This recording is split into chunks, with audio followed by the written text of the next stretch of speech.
Insurance because of their friendly, knowledgeable staff. Call independent agent Johnny Ellis for a true comparison of your personal or business insurance. Ellis Agency Insurance at the Old Cullen Insurance location, 1134 Harrison Avenue, across from Dandy Donuts and Deli. Call 763-1627. Mid-South Lumber, where they treat you like family. Locally owned and serving the residents of Bay County for over 45 years. See Mid-South Lumber for all of your DIY projects, including windows, doors, siding, lumber, and millwork. Are you building a new home? Bring your contractor in to Mid-South Lumber and meet with a member of their sales team to discuss your framing, siding, windows, and doors. Mid-South Lumber, the biggest little lumber yard in Panama City. 717 West 11th Street. Hey there, business owners. Do you feel lost in a sea of numbers, struggling to navigate your day-to-day accounting? At Lighthouse CPAs, they specialize in guiding businesses to make more money and keep more of what you make. From bookkeeping to tax planning, they've got you covered. Plus, with their user-friendly software, managing your finances has never been easier. Spend less time on paperwork and more time growing your business. Call Lighthouse CPAs 850-785-5254. eBay Motors is here for the ride. Go ahead, feel your engine. Admire that perfectly installed exhaust. Your vehicle's moving along this freeway like it was made from fresh installs and a whole lot of love. With eBay Motors, you get over 122 million parts to keep it running. And with eBay Guaranteed Fit, they'll be the perfect fit every time. Plus, at these prices, well, we're burning rubber, not cash. Keep your ride or die alive at ebaymotors.com. Eligible items only. Exclusions apply. Los Rancheros has been doing it right for 20 years. Los Rancheros brings a top-shelf dining experience to you with the opening of their beautiful new building. Watch all college and pro games on Los Rancheros' 14 large-screen TVs with great drink specials daily from 2 to 5 and during all the games. Los Rancheros, the place for live sports and great food on 23rd Street between Jenks and Harrison. Are you looking for a place to take a leak? Do you have a truck, tractor, or other hydraulic equipment leaking or not performing as it should? At Reliable Hydraulic Solutions, we can get you back to work. Do you have a busted or leaking hose? We can typically replace them while you wait. Hydraulic cylinder or pump needing repair? In many cases, we can have it back to you the next day. Reliable Hydraulic Solutions, 6840 Highway 77 in Southport, just south of Tractor Supply.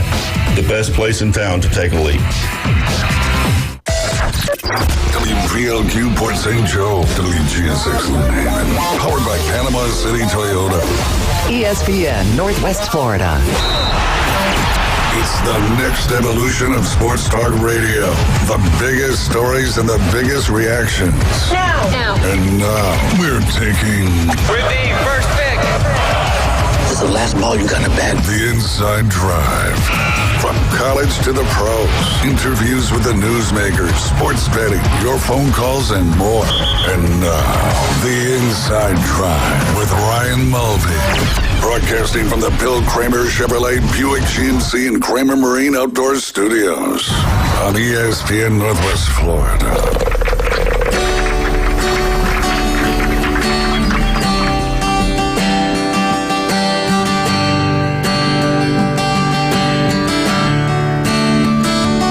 Can't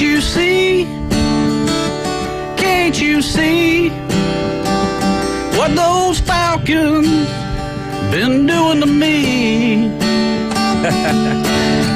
And good Friday morning. You're listening to The Inside Drive live here on ESPN Northwest Florida. One way you know it's Friday is the guitar is out from our very own man of many talents, Mr. Jay Henley.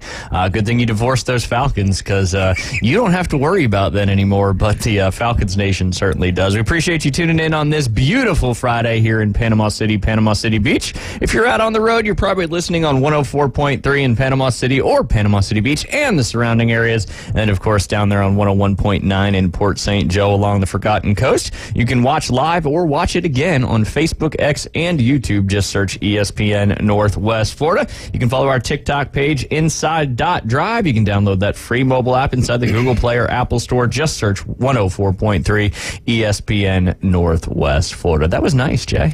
Make you climb a mountain. There you go. Take a freight train. Or take a freight train.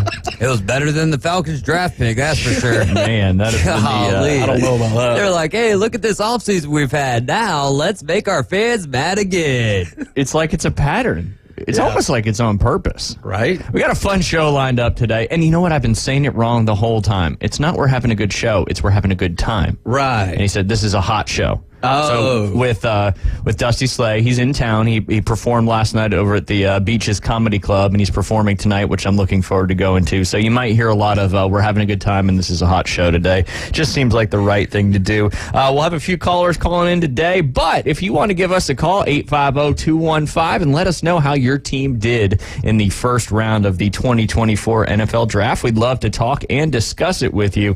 I know Keith's going to be calling us at some point if he's still with us. Right, yeah. Because that was wild. That was wild. No doubt about it. But yeah, the draft first round underway and one and done. And, real quick, our mock draft, we didn't do so good. We did good in the beginning. David had the most. Imagine that. Yeah. Oh, man. David had the most. I need something to make this day better. With 7 total correct picks, including the first 4. And I had the first 4, and that was it. It all changed. Now, guess how many you got right? 0. No, better than that. What? Yeah. How at 2? 1. Who'd I get? You got Malik Neighbors getting picked by the New York Football Giants there in that 6th round. I'll take it. You watched a little bit of the draft last night after you got back from no. Practice was earlier this week. You have a game tonight. The game tonight, yeah. Absolutely. Yeah. You looking forward to that? Yeah, I did. And hey, that NFL draft was entertaining. I enjoyed it. It's one of my first ones I think I've ever watched. Is it one of your first ones, or is it the first one? Well, probably the first one. Can you have more than one first one? Right. I don't know if that maybe you can. I don't know. Maybe. Where was the play? Were they in Detroit last night? Yes. Okay. Yes, they were in Detroit. All right. Detroit, Michigan. Gotcha. That's why the one guy took the mic and I forget the guy. I think that was not Dallas Turner. Whoever Detroit took later in the first. Perry and Arnold. Yes, Perry and Arnold. He was handed the mic, which they don't typically do. But Detroit's fired up. Obviously, they went real deep last year in the NFC Championship. Unfortunately, we're part of the largest comeback in NFC Championship history, and Niners obviously lost to the Chiefs, and Chiefs got a great draft pick yesterday. But we'll dive right into the draft. Like I said, we'll have a few calls today. Earl the Pearl is going to be joining us at 12:20. Yes, and you got another personal afternoon delight debrief story for us at 12. They keep coming, right? They keep coming because they're already there. Right. They've already happened. We're just going to go through this journey of life with you over the course of however long or however many stories you do Put have. your seatbelt on. There you go. I will start with a poll question. Simple poll question, completely related to the draft. Were you happy with your team's first-round draft pick, yes or no? If your team did have a first-round draft pick, because there were a few teams that did not have a first-round draft pick. So what about you? I don't know who the Bills got. You know why? Why? Because they didn't have a first-round draft there you pick. go. Okay. They do pick first in the second round today, and that's going to be included in our pick'em later on when we do our pick'em, because it is Friday and we got to get one in there. Is going to be, who do you think the Bills take with that first pick in the second round? Okay. Let me think. What position do you think they're going to take? Because that might help you with your pick. Wide receiver? Yeah. I think that's a good. I think that's a good decision. I'll take it. So then it becomes which wide receiver, because there's several still available.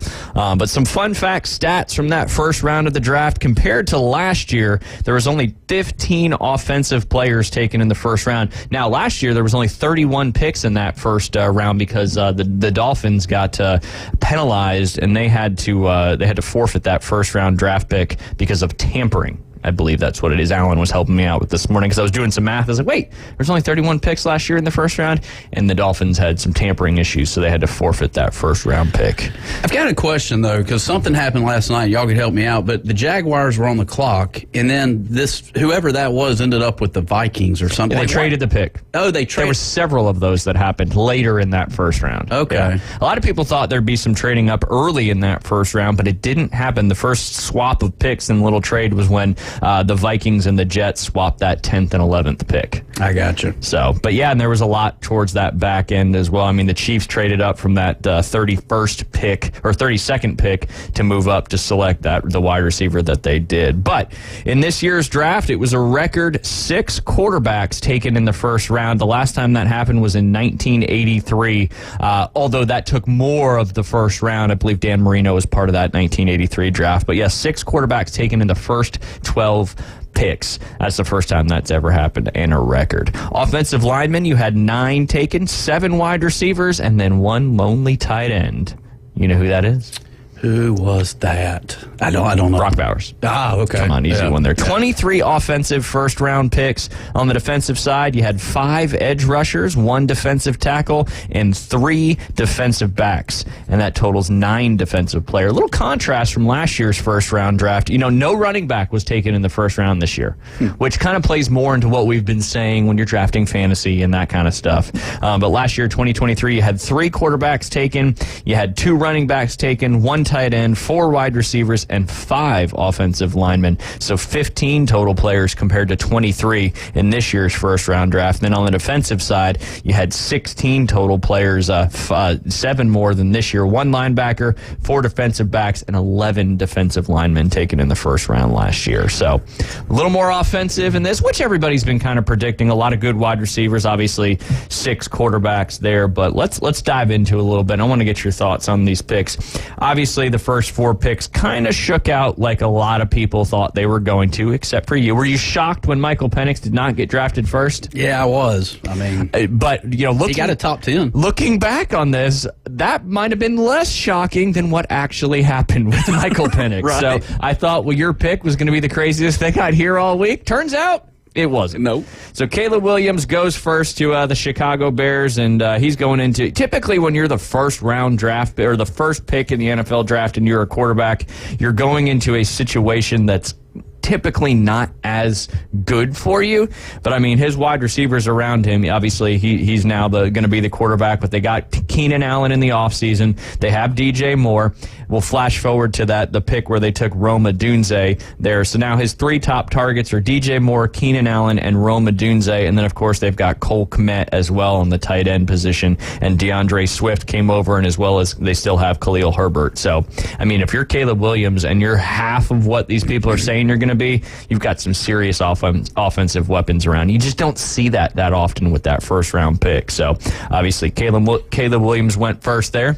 I was going to ask you, Ryan, because I didn't ask you, were you happy with your San Francisco 49er pick? Yeah, absolutely. I mean, we'll get to that for sure. It was the draft changed quite a bit when you had some people swapping and trading up, and I was even talking to Alan. He may talk about this later when he calls in. Like, you know, the Niners need offensive lines and they need some defensive back help, but they've got a lot of picks in this draft, and there's so much talent spread out with offensive linemen and defensive backs that we both thought that they would take a wide receiver in the first round. And Ricky Pearsall, I mean, he's not the big flashy name like all these other guys like Odunze and Neighbors and these guys, but he's a good wide receiver. He's got great hands, and the Niners offense is very motion-driven, get the ball out of the quarterback's hands quick. We don't push the ball downfield too much, but I think he fits in well with our offensive scheme, and he's going to come in and probably be our number 1 slot there on your punt returns and your kick returns because we lost Ray-Ray McCloud in the offseason. Obviously, Trent Taylor came back over, but that's what Pearsall did for Florida as well, in amongst it being their number 1 receiver there. So yes, I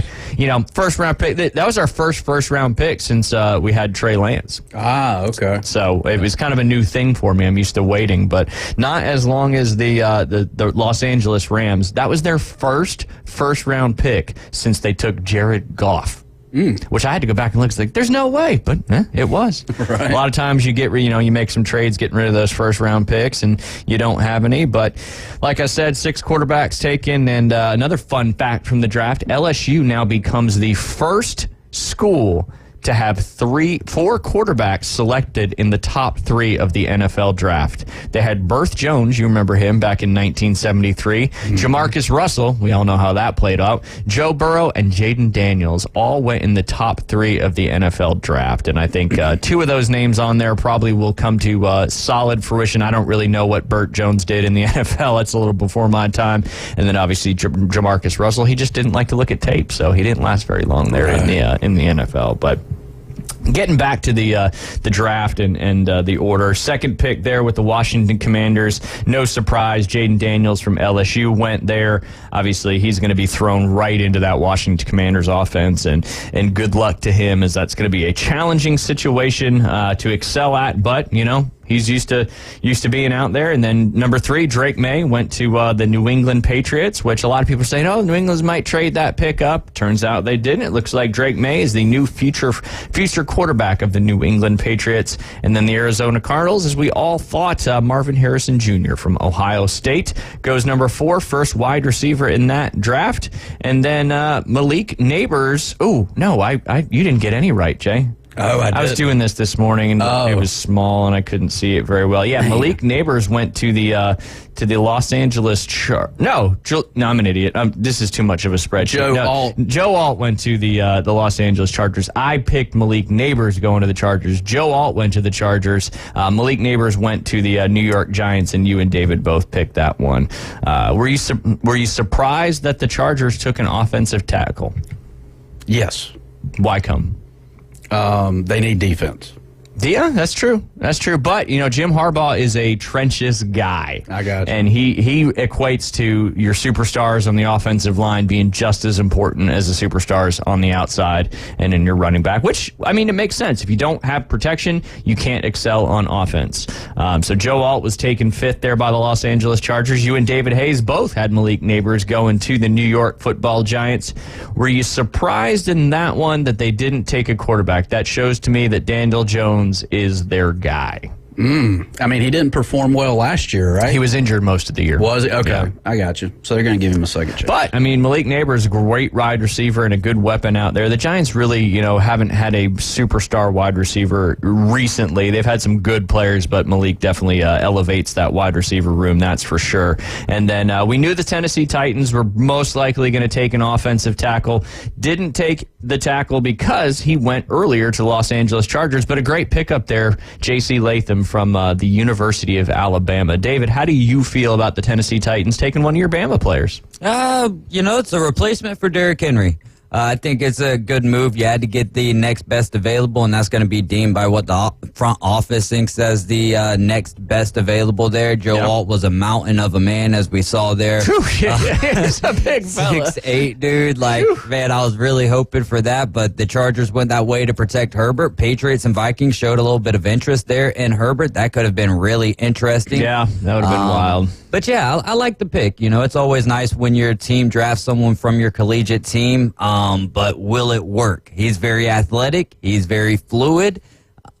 That's all fine and dandy, though. Get on the field and protect the quarterback. If you're not doing that, then, hey, let's win some ball games so that we're not having to make these tough decisions at the top of the draft. Do you think it's fair to say that on the offensive line, it's less of a learning curve going from college to the NFL than it is, say, a wide receiver or a running back or something like that? And I'm just completely throwing it out there without any backup information on there. Yeah, that's kind of, it's obviously tough to your say. Speed on the edge is a little different story because the guys in the NFL are all crazy fast, but it's still the same fundamental of the game. For wide receivers, I feel like, if you can run the route tree right, you're going to be dealing with tougher defensive backs, but would you rather deal with a tougher defensive back or a tougher defensive end, or have Aaron Donald coming at your face? That's true. And now with the rules and all that stuff, being a defensive back, you can hardly get away with anything anymore. So there's that too. Yeah. And you're talking fast on fast when you're talking wide receivers and defensive backs for the most part. Yeah. When you're in college and you're an offensive lineman, the defensive fronts that you're facing, even the linebackers, you might have one or two elite speed type guys that have the strength and power to push you straight on over. Whereas when you get to the league, basically everyone can do that and everyone's on the same playing field. I would say that running back might be the toughest position, but that's tough at both levels. Yeah. Right. So I'll go with the offensive line. I'll say just because you're having to learn new blocking schemes and new disguises as well. I'll say that would be the toughest. Quarterback obviously being the toughest. Yeah, no doubt. Biggest difference there for sure. Go ahead. No, man. Now, come on, let it rip. I'm just thinking about the onboarding process. Like, they've got their team now, right? Like HR and all that stuff? Yeah, are they at LabCorp this morning, like, taking a urine sample? Yeah, I don't know. Probably showing their passport or their two forms of identification. Right. But that'll probably be when rookies report. Yeah. Oh, I got you. But a lot of these guys are getting on planes and getting with their team right off the get-go. All right. It's that time. Yeah. Time to head over. Yeah. Voluntary workouts are underway, but they'll get going. They'll be the rookies. They'll have to carry all the pads and all that stuff. It's just part of that's like when I played hockey. When you were a freshman, you had to load and unload the bus in the back of that school bus. And in the middle of the winter in New Jersey, that carbon monoxide is in full force coming out of the back of the bus. But it's just part of the thing. And you got to load 20-ish bags on and off the bus, and it's just part of it. Yep. You got to earn your stripes. Yeah, absolutely. Yep. And it's just something I think it's part of the natural athletic process. All right, we were at 7. Now we are at 8, Jay. What was your thoughts when you saw Michael Penix Jr. come across the board there? It's the owner in Major League trying to tank the team is what I think. I mean, the chick, that owns the Cleveland Indians. Yeah. That's the only thing I could think of. I mean, I don't understand it. And look, y'all know my, but even the most expert of the experts didn't see this one coming. That's for sure. Yeah, that is for sure. I mean, I don't know. I'm looking at Kirk Cousins as, what is he thinking right now? Like, I mean, he goes into moving to Atlanta. We learned the other week that, his in-laws live there, and I think, his family and all that comes together, and then, you get somebody to kind of come in, like Penix Jr., and it's like you're probably questioning yourself, like, do these guys really believe in me? Yeah. Well, I mean, his quote was one of them, Kirk Cousins' agents on the Falcons drafting Michael Penix 8th overall. Yes, it was a big surprise. We had no idea this was coming. The truth is the whole league had no idea this was coming. We got no heads up. Interesting stuff there. I mean, they just paid Kirk Cousins 160-ish, maybe more million for 4 years? Yeah.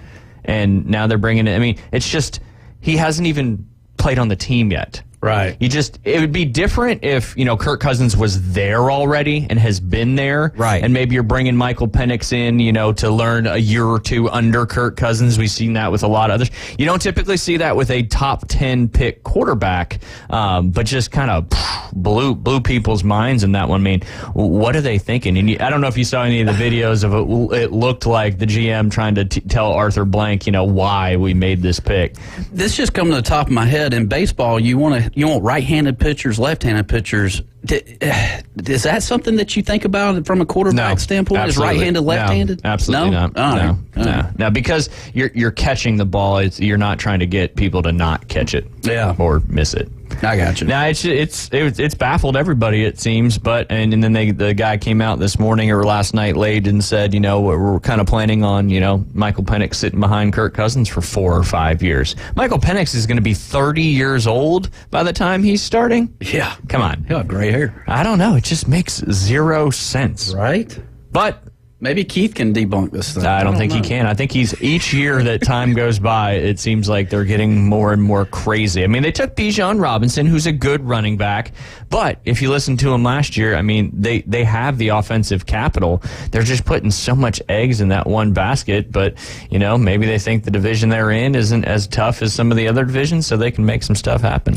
If Keith wants to do this divorce, I'll have my lawyer write up the papers. Hey, you already got the papers ready to go. Yeah. You can just get them notarized and stamped and taken in, and absolutely, he's ready to rock. Stop the bickering. Let's move on. Who does he go to? But he's been in it for so long. I know. You see people hang on. Sometimes you just got to cut ties. I know. All right, when we get back, we'll continue driving into the 2024 NFL Draft first round. You're listening to the Inside Drive live here on ESPN Northwest Florida. ESPN Northwest Florida. It's the Coach James Hale Show. Mark, what do you think about that? Breaking news, Reggie Bush is getting his Heisman back. What do you think about that? That's fine. That's fine. I guess it's been long enough. Well, they put Pete Rose in the Hall of Fame. Yeah, really. Amen. That comes under the heading of I don't give a you-know-what. So. Weekday morning 7 to 9, ESPN Northwest Florida. This is Joanna with ESPN Northwest Florida. Here is your weather forecast on this Friday morning. As we head into this afternoon and evening, some sun and a high of 79 with a moderate breeze at 14 miles per hour coming out of the south. For tonight, some clouds and a low near 70. Tomorrow, a wind 10 to 15 miles per hour, mostly cloudy, and a high around 79. For Sunday, mostly sunshine and a high of 78. This weather forecast is brought to you by Ellis Agency Insurance. Thank you for tuning into ESPN Northwest Florida. Rely on it. Do you use the expensive blue or yellow pills to charge your sex life? Are you thinking about it? What if we can promise you the same results for less than $3 a pill? If you're paying $20 a pill for the other pills, you're getting taken to the cleaners. Our pills deliver the exact same results for less than $3. You'll save more than $16 a pill for the same results. And right now, radio callers will get 44 blue or yellow pills for $120 with free discreet shipping. You can save more than $700 off pharmacy prices. Charge your sex life now and save a ton of money. Call now and get your 44 pills and save over $700 and qualify for free shipping. Stop overpaying and call right now. Paid for by Steel Man Pills. 800-261-7365. 800-261-7365. 800-261-7365. That's 800-261-7365. We're starting fresh. Fresh new start. Locally sourced, Farm to Radio. The Inside Drive with Ryan Mulvey is live and local. From the Bill Kramer Chevrolet Buick GMC and Kramer Marine Outdoor Studios on ESPN Northwest Florida.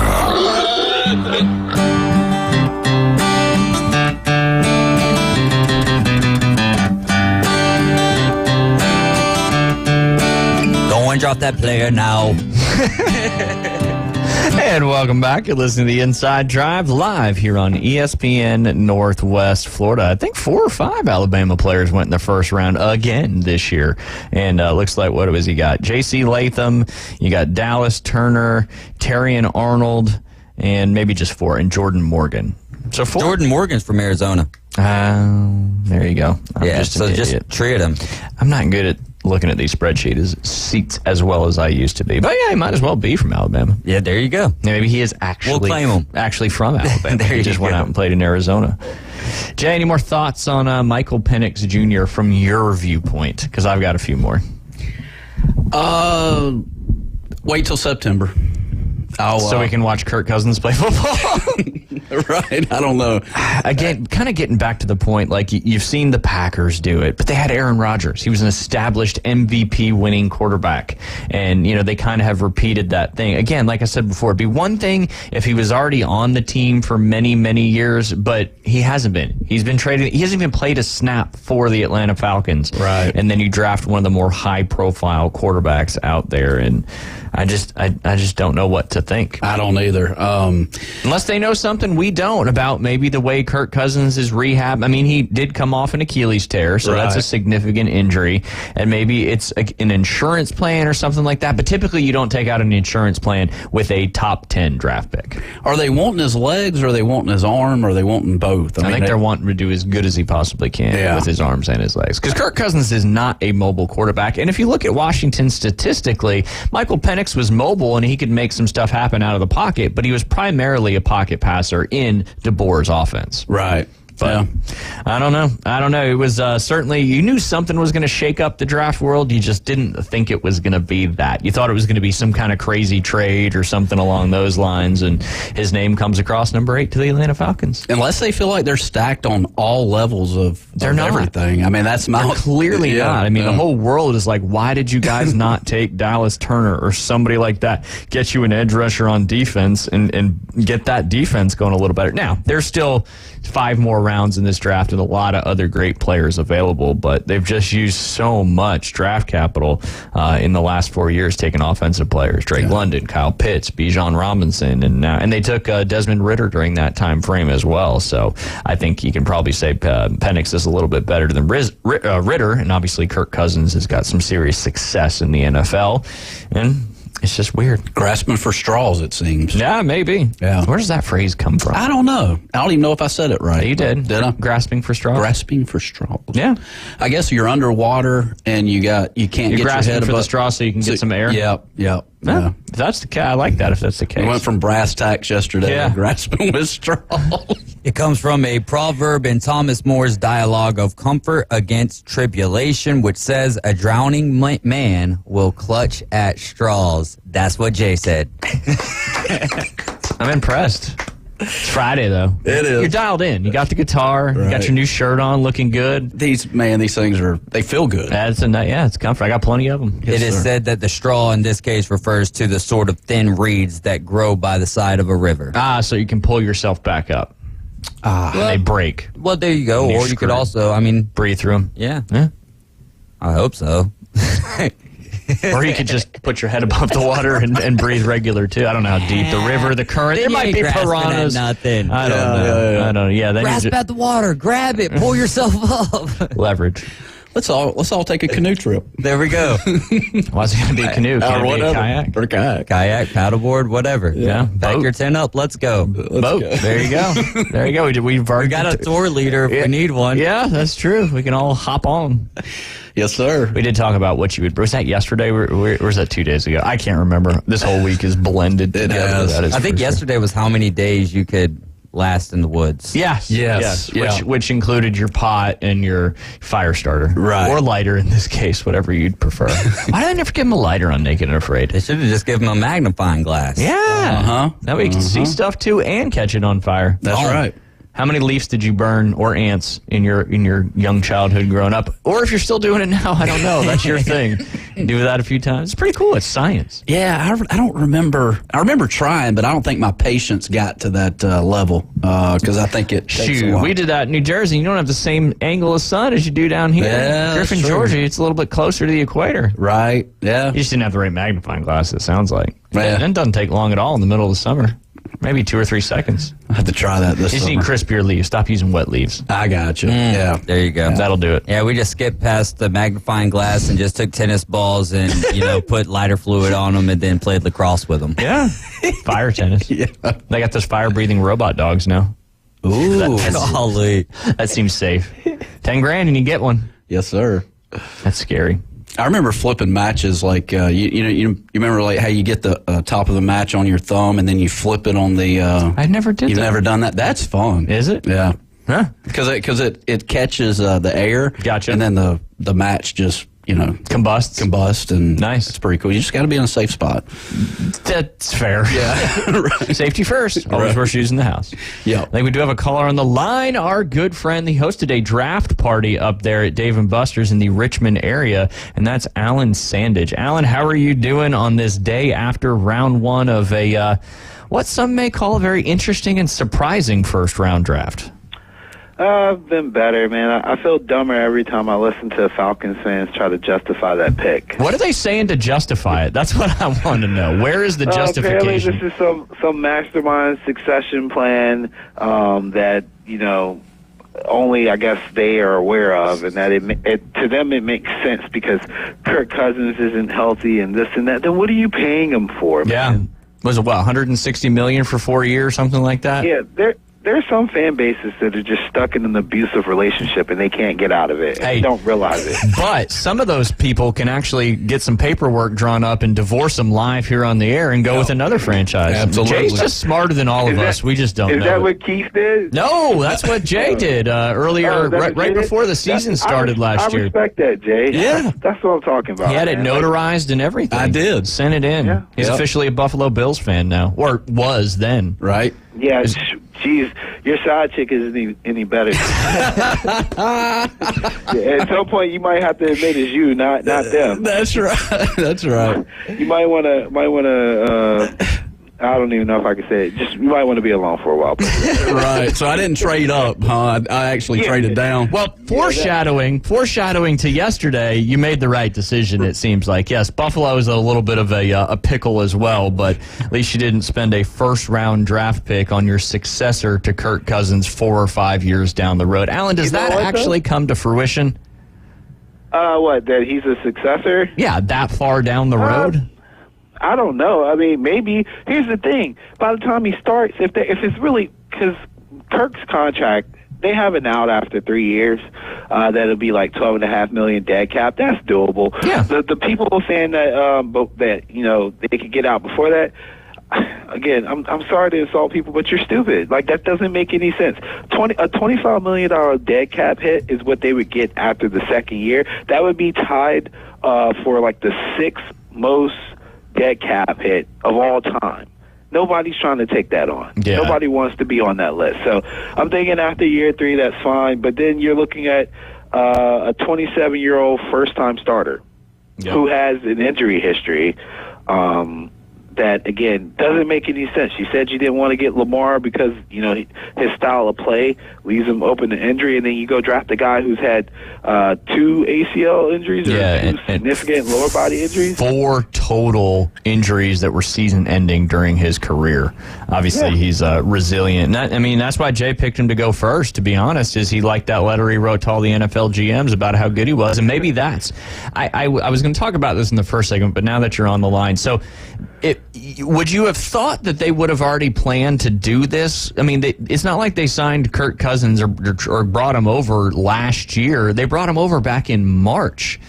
I just don't understand how an owner and a general manager can be, because it's all about planning and preparing and setting yourself up for the future. If they knew they were going to take this guy in the first round, if the option came, why on earth would they have did such a big contract and such an expensive contract? Or did you think this just came up in the last couple weeks?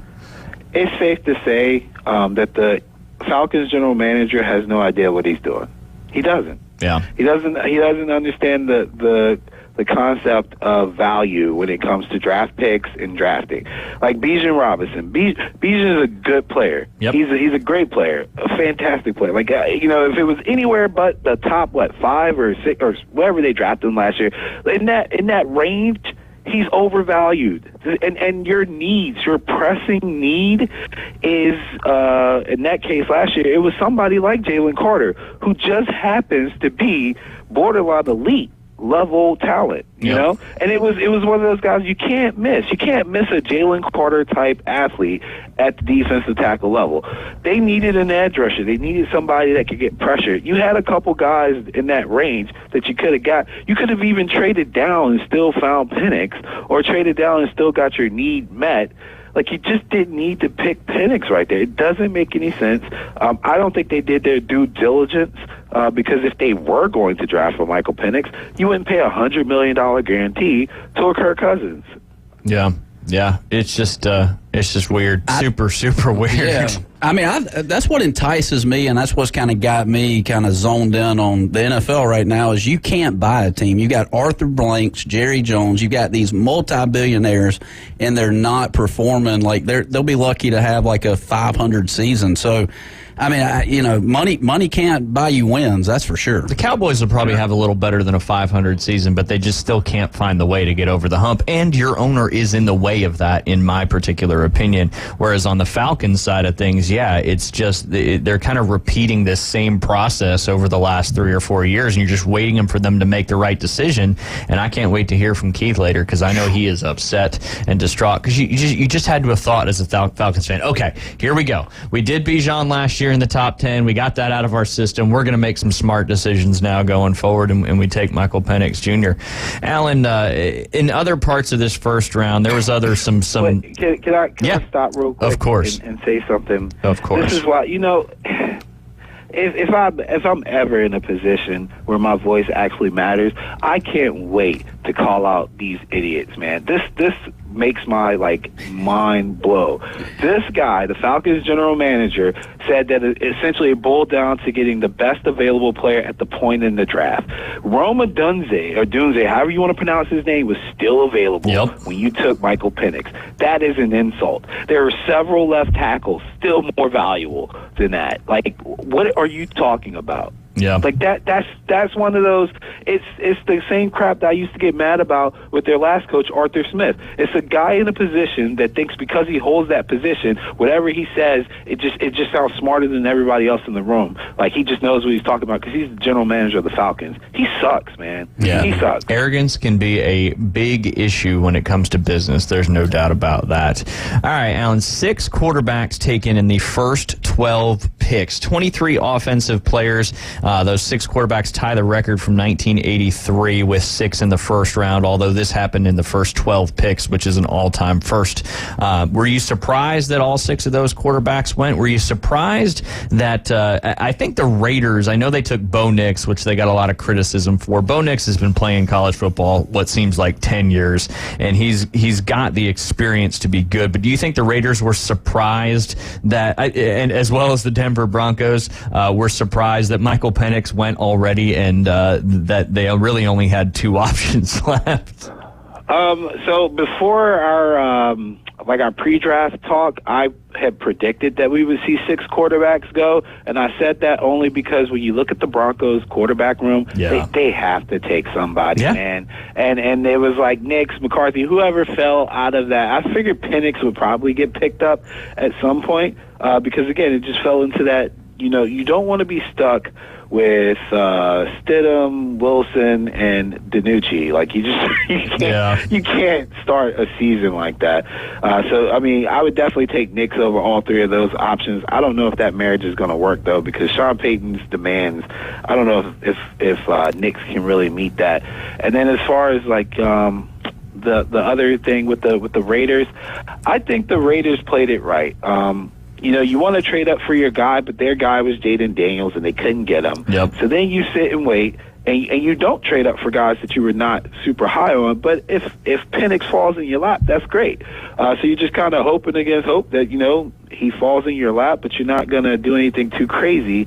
And as far as the Broncos go, I thought that there may be some validity to them being in on J.J. McCarthy, but the Bo Nix thing made sense. It just seemed like the type of pick that Sean Payton would want to try to prove, again, that same concept, hey, I'm smarter than everybody in the room. Yeah, absolutely. We'll get into those Raiders. Obviously, they took the one and only tight end in the first round. There was one tight end last year, and that was Dalton Kincaid. What are the Raiders looking to do? You think they're going to try to find another quarterback later in the draft that may work out? But, they took Brock Powers, but they've got Gardner Minshew and Aiden O'Connell. Is one of those guys going to be the starter going into next year? Yeah, it'd probably be Aiden O'Connell. I still think Aiden O'Connell's body of work as a passer shows that he's capable of doing it. He just needs he just needs a little bit more time. Now, can you win with Aiden O'Connell? Is he going to be a guy that can win you playoff games and things like that? I don't think so. But he's good enough for now until you can position yourself to either move up in the draft to get a quarterback of the future, or maybe you get lucky and Dak Prescott and the Cowboys don't make it work, and you can bring in a Dak Prescott to be the face of your franchise or get you there. And people would be like, oh, why would anybody want Dak Prescott? Listen, Aiden O'Connell and Gardner Minshew. That's all you got to say, man. I would take Dak Prescott to help me with that. Absolutely. Hey, Alan, we got about 1 minute and 30 seconds. Jay asked me this right off the jump. Niners pick 31st in the draft. I think they were surprised Xavier Worthy went to the Chiefs when they traded up, but we talked a little bit about it yesterday. Wide receiver likely to be picked by the Niners, and I think personally, I think Ricky Pearsall's a good fit for our offensive scheme. We needed a returner. He's one of those guys that can fill that gap right off the get-go. What did you think about the Niners taking him 31st overall? I'd have rather gotten a DB, but he'll fit in the system. It's not the worst pick. It's not like we picked. Michael Penix Jr. 8th. Michael Penix, 8th. Yeah. It's not like we traded our life away and got Trey Lance. There you go. Yeah, we're not used to having first round picks either, so we were kind of didn't know what to do with our hands. Yeah, it could have been worse, but it'll be fine. It'll be fine. Yep. Yep, absolutely. Well, Alan, we appreciate you jumping on with us real quick, and hopefully we'll talk to you soon, and maybe next week we could jump into the rest of who had, in your opinion, the best draft, as there's still 5 more rounds to go. Can't wait, man. I'll tear it apart. There you go. Absolutely. Maybe the Falcons, it's only up from here, right? They'll never redeem themselves. No, after that, that's going to be tough. But we appreciate you, Alan. Have a great rest of your Friday. You guys are listening to the Inside Drive live here on ESPN Northwest Florida. We'll be right back. ESPN Northwest Florida presents Wrestling Against Cancer, number 9. Saturday, April 27th at Bay Haven Charter Academy. In the main event, it's a tag team showdown with Exodus versus Mike Steele and Mr. 850. Plus exciting women's wrestling. Tickets still just $12. Ages 6 to 17, only $8. 5 and under, free. More information, ESPNPC.com. With over 65 years of combined experience, Instant Replay Sports Cards is happy to help you take your collection to the next level. They carry all the new hobby boxes, signed memorabilia, and supplies. New and vintage cards and Pokemon. They sell and trade cards and are always looking to buy. They're an authorized source for Topps, Panini, Upper Deck, and Leaf cards. Instant Replay Sports Cards is open 7 days a week at 752 West 23rd Street, down from Academy Sports. It can always be reached at InstantReplaySportsCards.com. Hey folks, Chris Kramer with Bill Kramer GM. And the best place to listen to the Inside Drive with Ryan Mulvey is inside a brand new vehicle from Bill Kramer GM. And I want you to know we've got 10 times the amount of inventory on the ground as we did this time last year, and darn near all of them are discounted. So shop us online at BillKramerGM.com or visit us the corner of Frankfurt and 23rd. We'll make it easy and take great care of you. Did you know that fees associated with real estate closings are virtually the same from one title company to the next? So what sets South Oak Title apart? Effective communication, customer service, expertise, and technology. If you're buying or selling real estate, refinancing a residential or commercial property, tell your realtor you want to close with South Oak Title. South Oak Title, with locations across the Southeast, including Panama City Beach, Inlet Beach, Destin, and Fort Walton Beach. Visit them online at southoaktitle.com. For the Inside Drive with Ryan Mulvey and Jay Henley. This man is destroying golf. Broadcasting live from the Bill Kramer Chevrolet Buick GMC and Kramer Marine and Outdoor Studios. You may be right, but our ratings are up and we're attracting new youthful sponsors. ESPN Northwest Florida.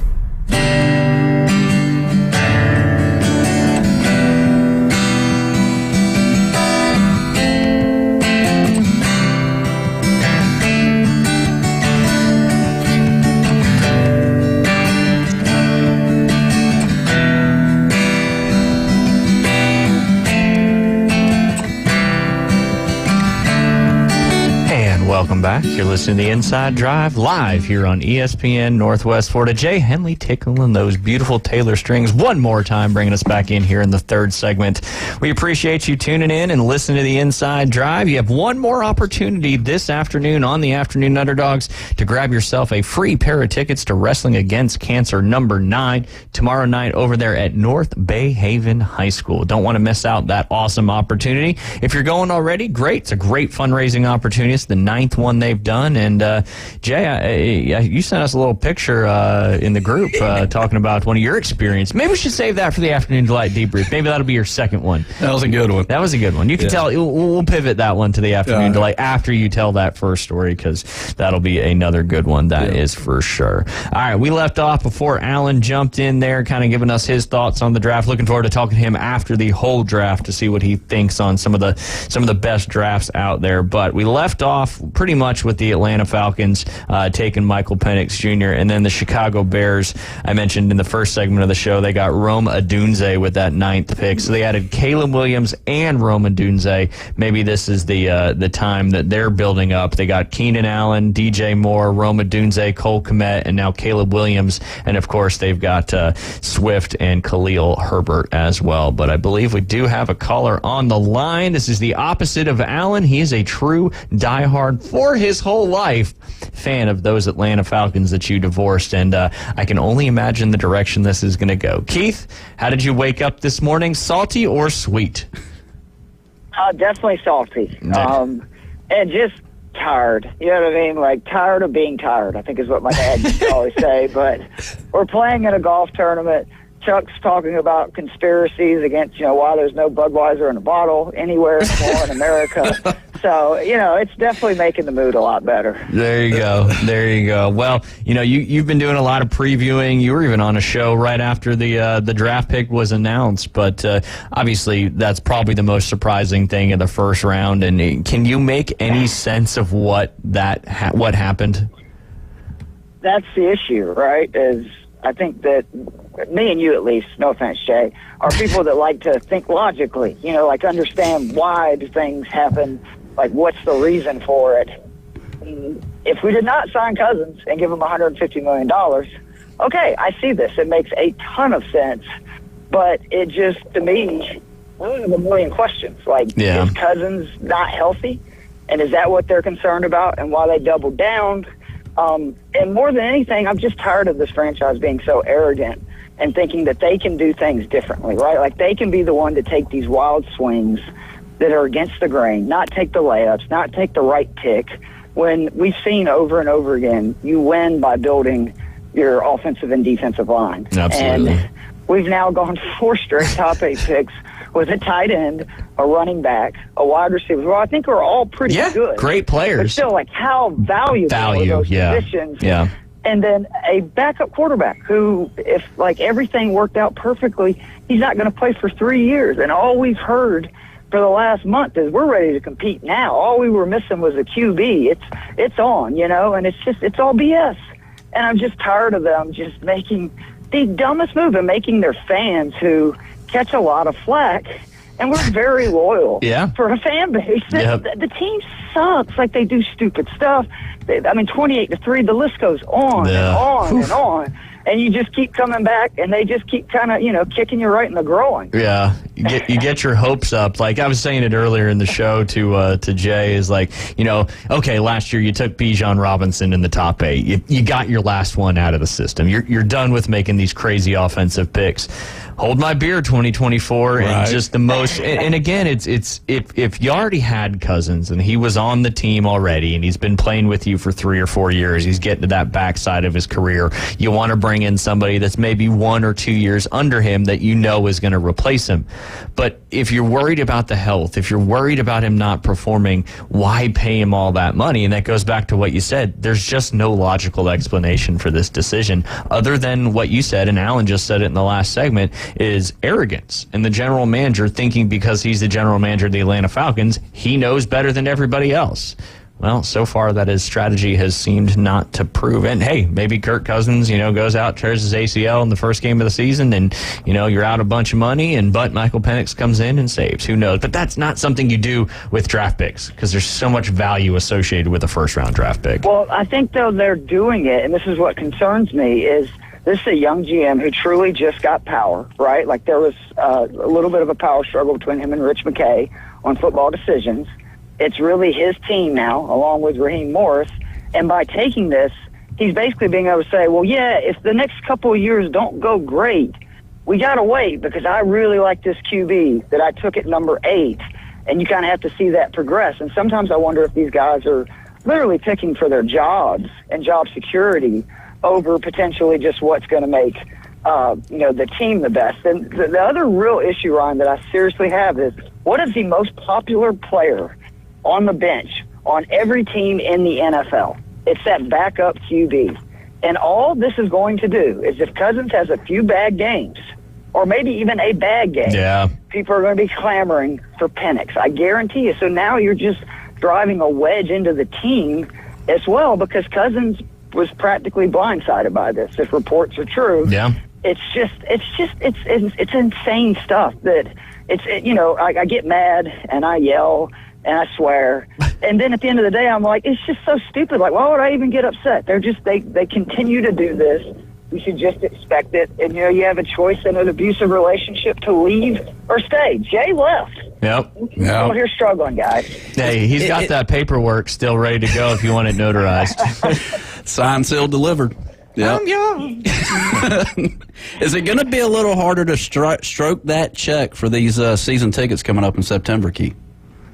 Oh, I let go the minute they went to, you had to buy your actual seat each year. When they did the seat licenses, Jay, I did it for 10 years as a season ticket holder, but once they told me that I would have to pay a price just to have a right to get that seat every year, I was like, no, I'm out. As Dad says, I'll watch in the HD section. There you go. HD's the 4K section nowadays. Yeah. Beer's cheaper. You got a lot better view. You got bathrooms close by. Easier. You don't. Yeah, yep. Absolutely. But hey, the food's not much cheaper at the house though than it is at the Mercedes-Benz Stadium. That's one. I will say one very positive thing about going to a football game there in Atlanta is your concession prices are pretty fantastic. But I'm sure. It's true. My wife is a heck of a chef, though. So. That's true. Anytime she's making food, I am A-okay with that. There you go. Yep. There you go. And maybe that's the silver lining that the ownership tries to do for the fans is make it a little cheaper to eat there, so you kind of forget about that. Let me ask you, what do you think, and nobody's really talking about this, what is Michael Penix thinking? I don't think he was thinking that he was going to go to a team where he wouldn't be the starting quarterback, but maybe he realizes, I can learn a little bit and all that. But I mean, he's been playing for so long. He's 24 years old. What do you think's going through his mind when he hears his name called probably to the last team he thought he'd be called to in the first round? I mean, I would think that he's probably looking at the weapons and going, if I can get this job, yeah. I may have got a really good landing spot. The issue is that we just paid Kirk Cousins $150 million. One of my best friends keeps saying that we're basically trying to remake the movie Any Given Sunday with Michael Penix being Willie Beeman. I think you saw a meme of that going around with them sitting on the bench. And I mean, it's kind of true. But it's just, again, we were told all season that we were ready to compete. We were just a quarterback short. Little did we know that meant them taking 2 QBs. So I guess that, we were so short at quarterback, and that was such an issue. We had to spend $150 million and a number 8 overall pick. Yeah, interesting. All in the span of 2 months. Some wild stuff coming out of. Welcome to being a Falcons. Yeah, there you go. It's they're not painting a great picture on if you want to join the fan base. That's for sure. Anything else in that first round, Keith, that really surprised you? I mean, that certainly takes the cake and hard to get past that. But anything else that was surprising, good or bad for you in that first round? Just how far the defensive guys go, and I feel like the teams picking from about the 18th, 19th pick on, they really got some good players that they probably shouldn't have, but people got so obsessed with the run of wide receivers, QBs, O-linemen, that it just kept meaning these best defensive players kept falling, and it's no surprise the good organizations pick them up, right? Like that's what they do. Again, you win games on the offensive and defensive line. It's never a bad thing to pick up a big ugly or somebody that can, rush the QB. Yeah, absolutely. I was talking at the beginning of the show. You had 23 offensive players get drafted in the first round to 9 defensive players. Last year, you had 15 offensive players and 16 defensive players. So certainly a little more of there's always a cycle when it comes to the first round, but, a little bit different, that's for sure. And I think I agree with you. There's a lot of teams kind of in that, 15 to the last pick in the first round that there was guys available that they were probably a little surprised. I mean, we did our mock draft yesterday, and I had a lot more defensive players going a lot earlier in that draft, but that's one thing about the draft. It's all speculation until it comes into fruition. What do you think about your boy Brock Bowers going to the Las Vegas Raiders there after Bo Nix got picked 12th by the Denver Broncos? And that's another one that everybody is kind of hammering them about, and you know how I feel about Brock Bowers. I don't think you could ever make a mistake selecting him. I understand they have Mayer, who was, a good young tight end last year, but he's not Brock Bowers. And I think the teams that really understand how to utilize him are not just going to line him up traditionally as a tight end. He lined up in the backfield. He lined up a wide. He lined up in the slot. You can use him as a receiver and a tight end. I think it's a great pick because if you look at it, we know they're going to probably try to smash the ball with Zamir White and run, play defense, and he's just the guy that's going to help them move the chains immediately, and I think people are going to be really amazed. He is a grown man. Like, he will, I even believe at the next level, look like a man playing against, little children. Well, and we're in this age with college football and NFL football where with the NIL and what some of these top players are making, you're seeing 23, 24-year-old guys still playing college being drafted into the NFL. And I think that makes that transition to the NFL a little easier when you're 23, 24 years old versus being 21, 22 because you just got a little bit more maturity. And a guy like Bo Nix, for example, he's been playing, he started for Auburn for 3 years, played for Oregon for 2, maybe 3 with that COVID year of eligibility. I mean, that stuff matters when it comes to experience. I mean, I always go back to Brock Purdy. Why do I think Brock Purdy's had so much success in the NFL? Obviously, one of the things is the team he's on, but also he played 4 years as a starter at the second highest level of football in the world, and that makes a difference. And when you got guys like, Brock Bowers and guys have been playing for so long and they're mature and they're older, I think they plug and play and fit in real quick. Yeah, for sure. I mean, experience matters. Again, so much of this, we talked about it the other day, is just like the landing spot, where a player ends up going and what situation they're in. But it just also, we've seen time and time again that if a player did not play a lot in college, you're just gambling because it could have been a hot, 8 to 10 games. And that's why their numbers and their tape is so good. It's only because they didn't play that much. I mean, sometimes obviously they work out being as good as they were in the limited play, but like even the tackle for Georgia, he played 8 games. Yeah. His, numbers were off the chart, but like that would scare me. But it makes sense for Cincinnati to take him with, Burrow, because he could end up being that franchise tackle to protect, Joe Burrow, who the Bengals have had a real issue doing so far in his career. Yeah, absolutely. And I mean, that's a great point, too. I mean, I appreciate you guys taking Michael Penix Jr. at 8th because it makes that trade up for Trey Lance back in 2021 not look so bad. But there's a prime example. Trey Lance played, I think, 11 games in college for North Dakota State because their college season got canceled because of COVID versus the FBS. And, he hasn't panned out. He's obviously got injured, but even when he wasn't injured, didn't look that great. And sometimes that works, but experience matters when it comes to transitioning to the NFL. Keith, we're at the top of our break. Look forward to talking to you next week. Give us a call maybe Monday if you want to recap the entire NFL draft, and hopefully it's only up from here for your Atlanta Falcons. Well, we're playing golf. It's all good. I mean, I'm used to being a loser Falcon fan. So that's not that big a deal. You just got to make the rest of the life, as good as you can. Yeah, that's it. That's it. If your football team is the biggest of your worries, things are going well. That's for sure. Keith, Amen to that. We appreciate you giving a call. Have a great weekend and enjoy that golf out there. All right, buddy. Have a good weekend, guys. You too. All right, you're listening to The Inside Drive. When we get back, maybe have some music and 2 fun stories from Jay Henley's life in your afternoon delight debrief on this fun Friday. We'll be right back. Your attention, please. ESPN Northwest Florida reminds you it's the law. It's the law. When there's a double red flag, stay out of the water, stick your toes in the sand, grab a cold drink, and listen to live sports. Swung on, miss, strike 3. On 104.3 ESPN Northwest Florida. Double play! This is Joanna with ESPN Northwest Florida. Here is your weather forecast on this Friday morning. As we head into this afternoon and evening, some sun and a high of 79 with a moderate breeze at 14 miles per hour coming out of the south. For tonight, some clouds and a low near 70. Tomorrow, a wind 10 to 15 miles per hour, mostly cloudy, and a high around 79. For Sunday, mostly sunshine and a high of 78. This weather forecast is brought to you by Ellis Agency Insurance. Thank you for tuning into ESPN Northwest Florida. Rely on it. Hey there, folks. Looking for a place that feels like home right in the heart of Panama City? Well, look no further than Charlie Corm's place at their new location on 15th Street.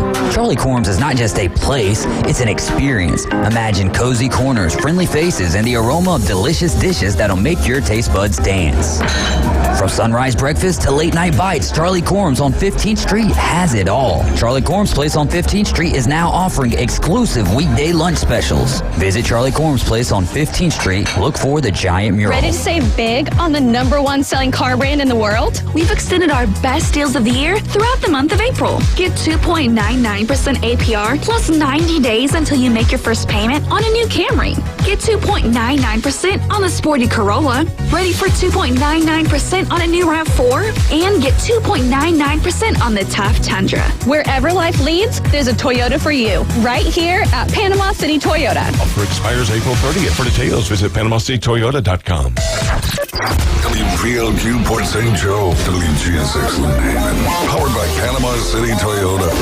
ESPN Northwest Florida. Coming in hot. So hot. It'll be a hot one. Really hot. God damn. The Inside Drive with Ryan Mulvey. Live from the Bill Kramer Chevrolet Buick GMC and Kramer Marine Outdoor Studios on ESPN Northwest Florida.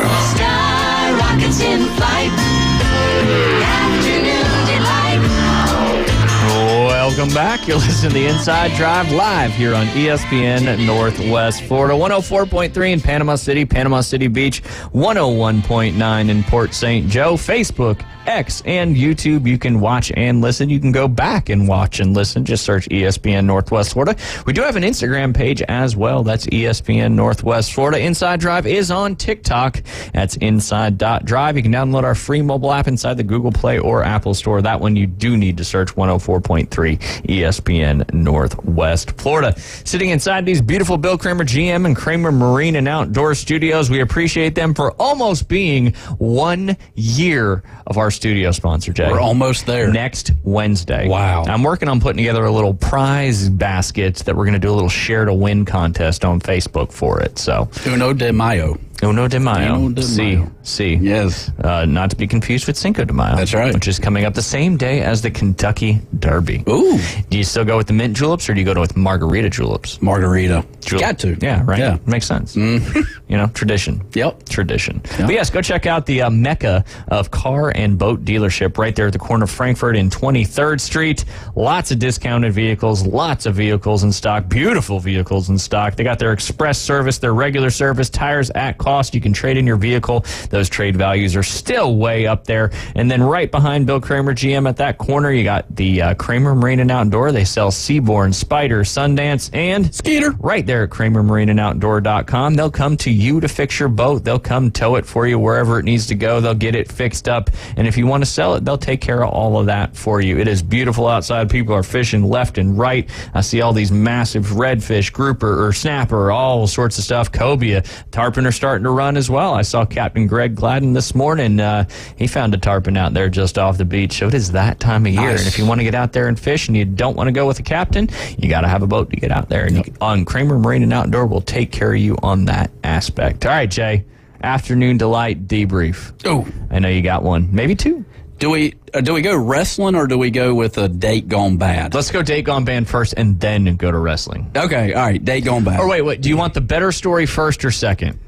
Let's go first. Better story first? Yeah. All right, date gone bad. Date gone bad's definitely gonna this is not good. No. So I'm at this nice dining establishment. Have you ever had any Lebanese food before? I don't think I have. Lebanese. All right, so we're at this restaurant. Peachtree City, Georgia? Yep. Okay, yep. Just making sure we're setting the right location here. The name of this location is Beirut. Ooh. It's a Lebanese restaurant. But anyways. It's also the capital, or it's Beirut's a city in Lebanon, isn't it? Maybe. Yeah, I'm not quite sure. Something like that. Yeah. Anyway, continue. But anyways, on this first date. First date? Blind date? Well, no. I mean, I had... Okay. We had talked and whatever. No, he could see. Right.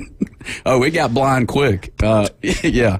But we're sitting there and we're just, like getting seated or whatever. And the next thing I know, there's like 4 people having dinner across the way from us. Okay. And we had been maybe sitting there for about 5 minutes and we don't know each other all that Early well. on in the date. Yeah. Sitting at a 2-top? Yep. There you go. Yep. White tablecloth? Yes. Ooh. Oh, yeah. Fancy. Yeah. High dollar. That's the way they do it in Lebanon. That's why That's why Joanna kicked you out. There you go. Stopped taking her to the white tablecloth places. Right. So the people across the way said something about Madison, Wisconsin. Well, the lady I was on the date with turns her head and goes, "Hey, look, like I know somebody from Madison, Wisconsin, just out of the blue."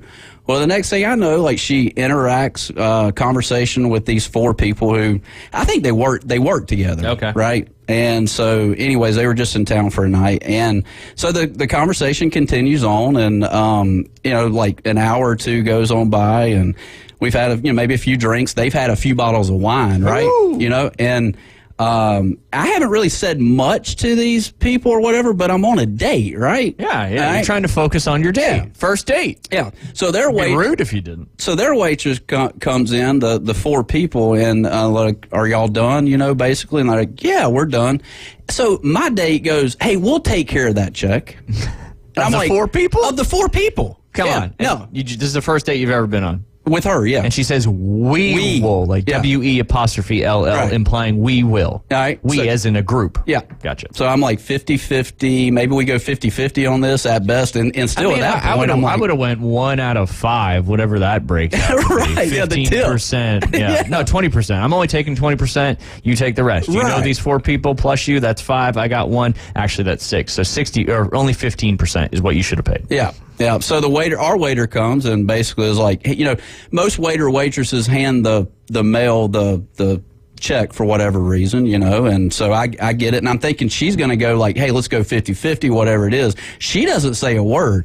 I look down at the receipt and it looks like my phone number. I mean, it's like $600. And I'm like, I don't even know these people. And they're probably on a stipend or whatever with their, whatever company they're with. Yeah. Anyways, So you get stuck with that bill? Yes. Yeah. And so, anyways, I'm like, she's gone. Yeah. She gone. So you paid for it? I paid for it. And that was it, though? But check this out. A few days later, I go quiet. I don't even say anything. A few days later, she goes, "Did I do anything to you?" I'm like, "What? Like, did you enlighten her?" Nope. No, I just, nope. Just let it go. She gone. She go. Yep. Tax write-off. There you go. There you go. I'd have been like, "You better get to washing dishes." Like, come on. Man, isn't that crazy? That is nuts. Yes. That is nuts. I mean, I could see if we were maybe a year in, whatever it may be. You all knew these people and all that. But yeah. But anyways, she offers to pay for their check, but sticks it with you. And then days later goes, "Did I say something to you?" Like, she's that oblivious to like. Yeah, you should have took that opportunity to enlighten her. I should have. Here's what you did for future reference if you want to have any success in the dating world going forward. I'll do that this afternoon. Oh, yeah? Yeah, after years of, maybe I'll do it. You got a little date this afternoon? No, yeah. I'm saying I'll text her. You got a basketball game this afternoon. I do. Send her a text. How long has it been?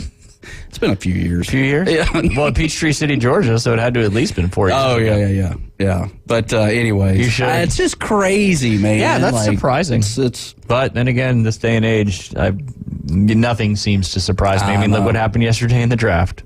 Right? No. Yeah, exactly. Yeah, so, nothing. But yeah. Well, you got one more, right?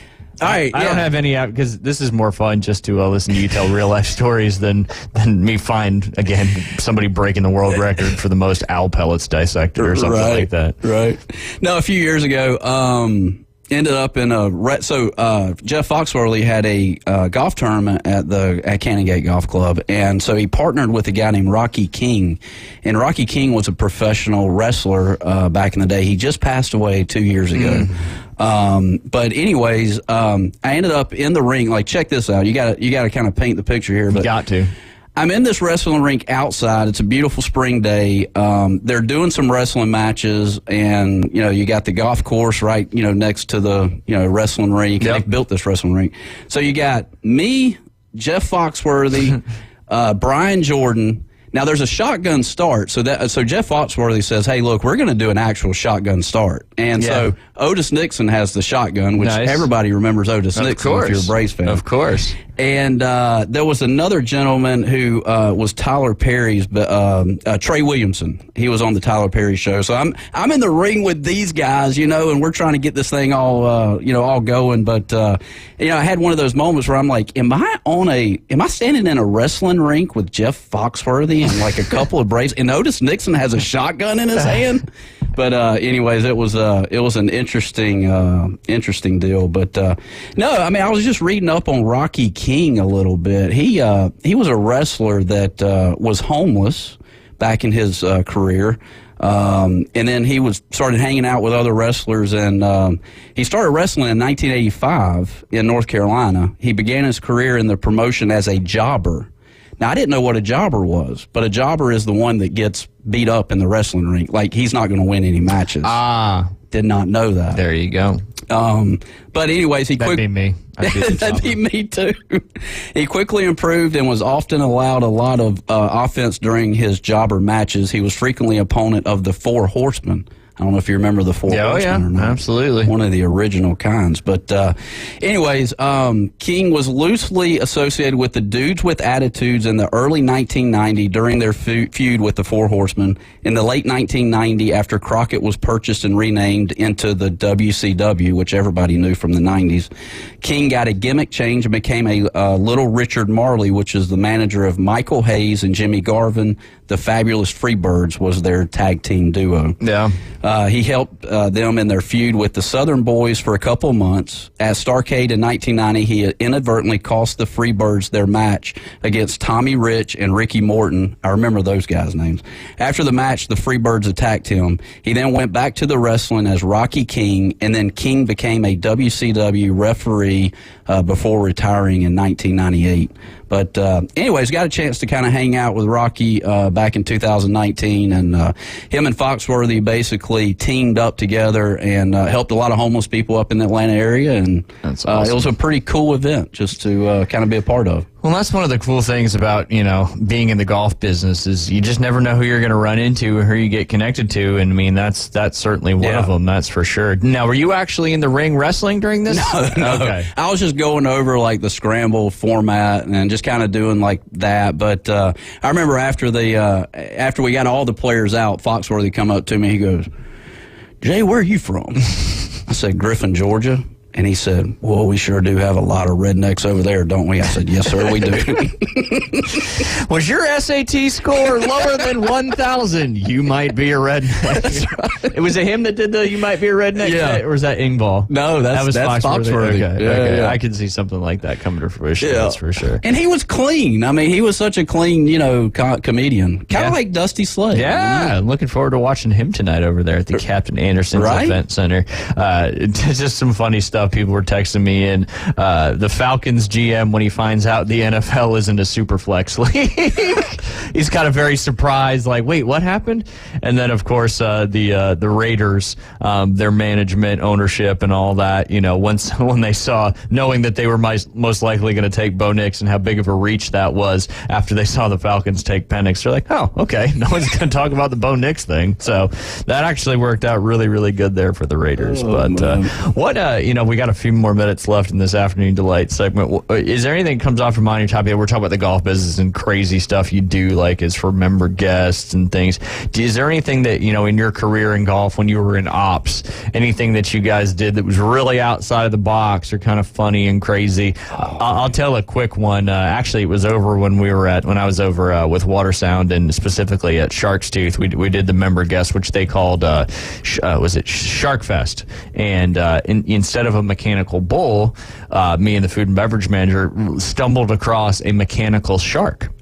So we had the mechanical shark brought in for I think it was the first night. It might have been the actual awards dinner. I can't remember. Might have been the first night. Anyway, they brought in, it came from like South Florida. The guy drove all the way up and set up the mechanical shark, and a lot of members got it. Now, the mechanical shark was I tried it myself, was very difficult because there was no saddle. Ooh. It was very, very smooth and like plastic, right. Or like, what I'm talking, like the horsies and the little merry-go-rounds that were in the mall. Yep. It was like something that was on that. Very impossible to stay off, but just, there's been a lot of that kind of stuff. One of the clubs I worked at, this isn't funny, but we always did, for the member guest at the club in New Jersey, they'd do a huge ice luge for making martinis. Yeah. And they did it as a Scottish golfer, and you poured the martini in the top of his bag, and it came all the way down and went out the bottom of the ice club into your martini glass. So it's cool. Just there's some cool stuff when you start getting outside the box, and when you were talking about the wrestling match before the shotgun, that just kind of made me think about Oh, yeah. No, I can't think back. The one story on my mind was back when I was 16 years old, and I don't think I've told this yet, but I grew up at Cedars Golf Course about 80 miles south of Atlanta, and it is out in the middle of nowhere. Yeah. And one Saturday, we had a big tournament, and when you get rednecks together, things go a little crazy. But we had a 5-gallon bucket from about 75 yards out, and if you got, they put sand in the bottom of it. Yeah, okay. It's not a very big bucket. No. Small target. Well, if you got it in that 5-gallon bucket, you win a car. Woo.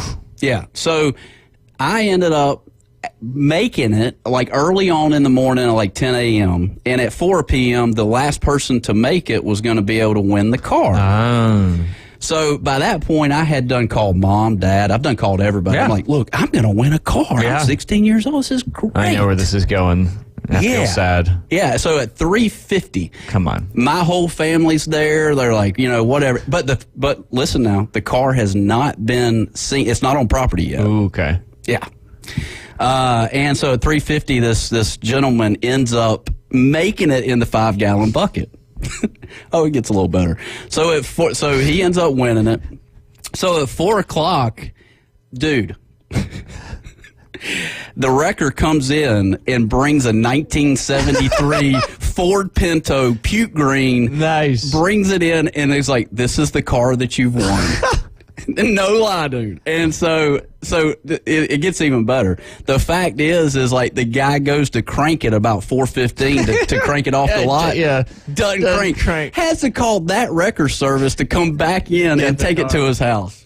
But anyways, it was fantastic. Were you relieved that you did not win the car? Yes, I was, because that sounds about right. Typically when you have these contests with the cars and you have to have the insurance and all that stuff, you typically know what the car is beforehand. Right. But this was kind of an off the beaten path. Nobody paid for the insurance policy. It was somebody who was literally trying to get rid of a car and you were giving it away at this event. But you say win a car. Yeah, you'll automatically think something new or better than you got. Now this is the same place, Ryan Mulvey, that they had to put golf driving range out there, because if you just put driving range, there would be people in ATVs on your range, like thinking it was like an actual driving range. Yeah. But, Gotcha. It's kind of like the turkey shoot.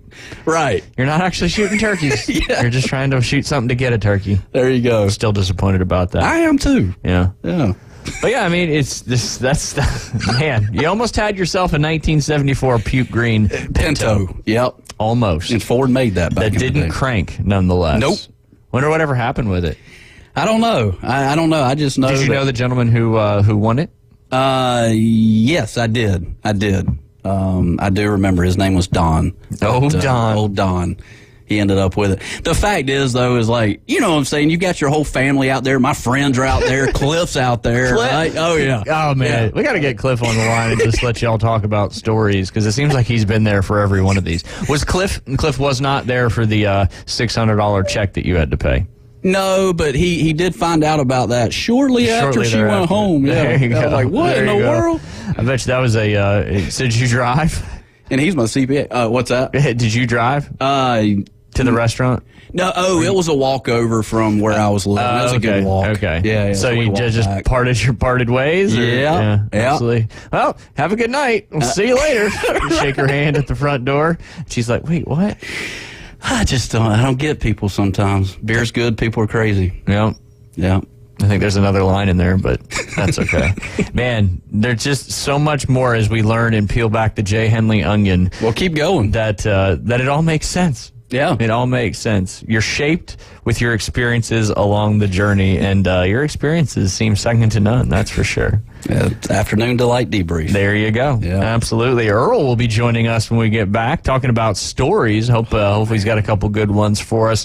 Still got a few things to get through. I know we haven't gone through the whole round of the draft, but we also got to get our pick 'em in here at some point before the end of the show. But I don't know if you saw, Jay. We'll talk about this next week, but I got another one. Jon Rahm and Tyrell Hatton will be eligible for the 2025 Ryder Cup despite joining the LIV Tour. There is a path per the DP World Tour for those guys to get back in. So you remember Rory famously when John Rahm left, that was like his only concern. He's like, John Rahm's not going to be on our Ryder Cup team anymore. So where the European team is making ways for their players to get into the Ryder Cup, the American team seems to just have that lid completely shut off on those particular players. But so I thought that was some interesting news there. There's also some stuff we'll talk about with the PGA Tour next week, where they're awarding $930 million to players in equity grants. So all the stuff that Phil talked about many years ago that the PGA Tour needed to do that they weren't doing is slowly and continuing to come to fruition. And of course, Tiger's going to get a big chunk of that, even though he is not playing much golf at all. Don't be a part of Australia, because they'll take 50% of whatever you make. Did you see that? Yeah. I can't remember who that live guy was. Well, you go to a lot of those European countries, too, and California. There's a lot of that going on, that's for sure. When we get back, I think Earl the Pearl will be joining us. If he's not here yet, we'll jump more back into the 2024 NFL Draft in that first round. You're listening to The Inside Drive live here on ESPN Northwest Florida. America's team plays here. Swing and a miss. Struck him out. That's number 10. The Atlanta Braves on ESPN Northwest Florida. Charlie Morton, Max Fried, and Chris Sale lead the Braves' dominant pitching rotation. That's 18 up, 18 down. Sponsored by Panama City Toyota, Ellis Agency Insurance, Bestway Portable Buildings, PCB Hobby, and ESPN Northwest Florida. Got him swinging. Strike 3. This is Joanna with ESPN Northwest Florida. Here is your weather forecast on this Friday afternoon. The rest of the day, some sun and 79 with a moderate breeze coming out of the south around 14 miles per hour. For tonight, some clouds and a low near 70. Tomorrow, a wind 10 to 15 miles per hour, mostly cloudy, and a high around 79. For Sunday, mostly sunshine and a high of 78. This weather forecast is sponsored by Mid-South Lumber, the best little lumber yard in Panama City. Thank you for keeping that dial at ESPN Northwest Florida. Rely on it. At Creative Gems, we believe every piece of jewelry tells a story of love, legacy, and the art of fine craftsmanship. Family owned with every detail crafted on site in Panama City, Florida, we invite you to experience more than just shopping. It's a journey to remember. Come visit us online at creativegemsinc.com or in our showroom on Jenks Avenue. Open Monday, Wednesday, and Friday. Creative Gems. Are you looking for a place to take a leak? Do you have a truck, tractor, or other hydraulic equipment leaking or not performing as it should? At Reliable Hydraulic Solutions, we can get you back to work. Do you have a busted or leaking hose, hydraulic cylinder or pump needing repair? If competitive pricing and a quick turnaround are what matter to your business, come see us at Reliable Hydraulic Solutions, or you can give us a call at 850-326-3000. Reliable Hydraulic Solutions, 6840 Highway 77 in Southport, the best place in town to take a leak. Welcome to the Inside Drive, the next big thing. It's a big, huge, giant deal. Sports betting, huge reactions, your calls and real-time coverage of the stories you're following. Broadcasting from the Bill Kramer Chevrolet Buick GMC and Kramer Marine Outdoor Studios on ESPN Northwest Florida.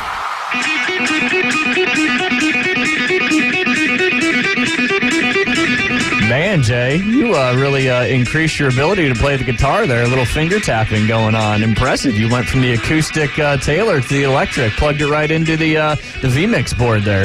Got him an amp and everything. Got him an amp and everything. That was impressive. You make stuff happen. You struggling a little bit? The wires are all right, we'll give you a second. But we're joined by Earl Bowles. He joined us about a month ago or so, and he's back in studio with a local favorite here in Bay County. None can ever deny that. You doing all right today, Earl? Good. I'm watching Jay struggle over here. I don't know how that even happened. Maybe just go without a mic. You can hear us, right? Ooh, those shouldn't be on there. That's a no-no. That is a no-no. I learned that from Randy. No, we're good. It didn't make any interference, though, so maybe the thing that if you put the headphones on the mics, or the mic's just not turned on, probably. Right. Probably. Everything good since we last spoke? Still doing a lot of teaching out there at Bay Point? A little bit. There you go. There you go. I know he's been busy out there on the lesson tee, that's for He sure. works all the time. I don't work all the time. All the time. He's got to. He's got to stay out of trouble. I know it. Right. He's pretty good about that. A lot of trouble. A lot of trouble. But, we might as well, you're a man of many, many stories. You've been around for a long time, and you've seen a lot of different parts of the world. And, got any cool ones that maybe our listeners... And last time you were with us, we had one of our listeners call in and heard the voice for the first time in 20 years. That's called an emergency. Yeah. I did. That is, he did mention that he was, is that Earl? He's still kicking? Absolutely. Earl's kicking better than most of us. I have one story that I forgot to tell you last year when I was here last. When I was at University of Colorado at Medical Center, I played golf down City Park Golf Course in Denver.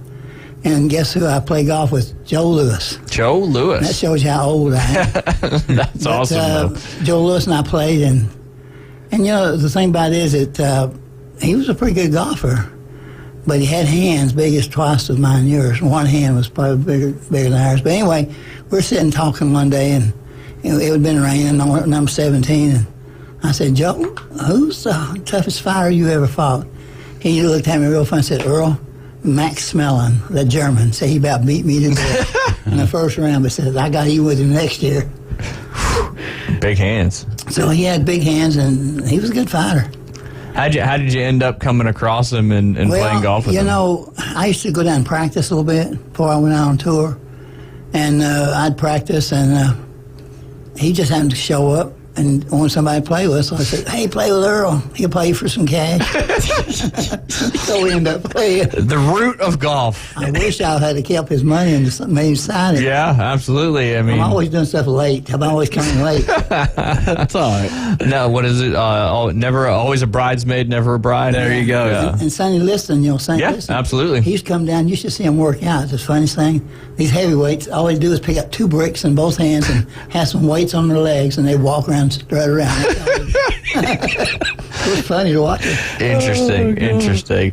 Now, out there, obviously, in Colorado, I've never had the pleasure of playing golf at altitude, but how big of a difference does it make? 10, 20%. That's crazy. Because when I was out there, Jay, I was hitting that ball so far. I said, I've really gained some distance.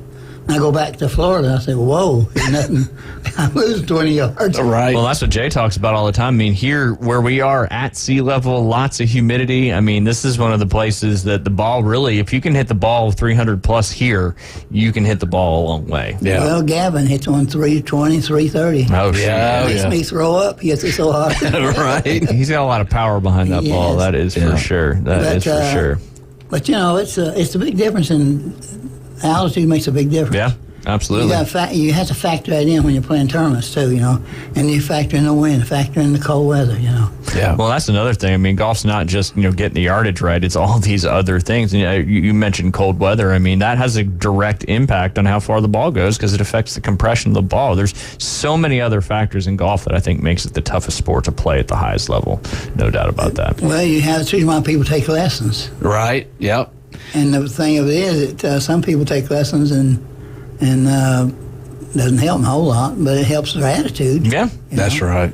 But that's the whole thing. That's why Jay and I hang around. It's really, if we can improve somebody's golf swing, it's worth it. Yeah, absolutely, and it's tough to do. Yeah, it's tough to do. It's more mental. I feel like as I get older, the physical aspect of it is there, but you got to have a good mindset. Yeah, and I figured out, Jay, you lose about 20 yards a year.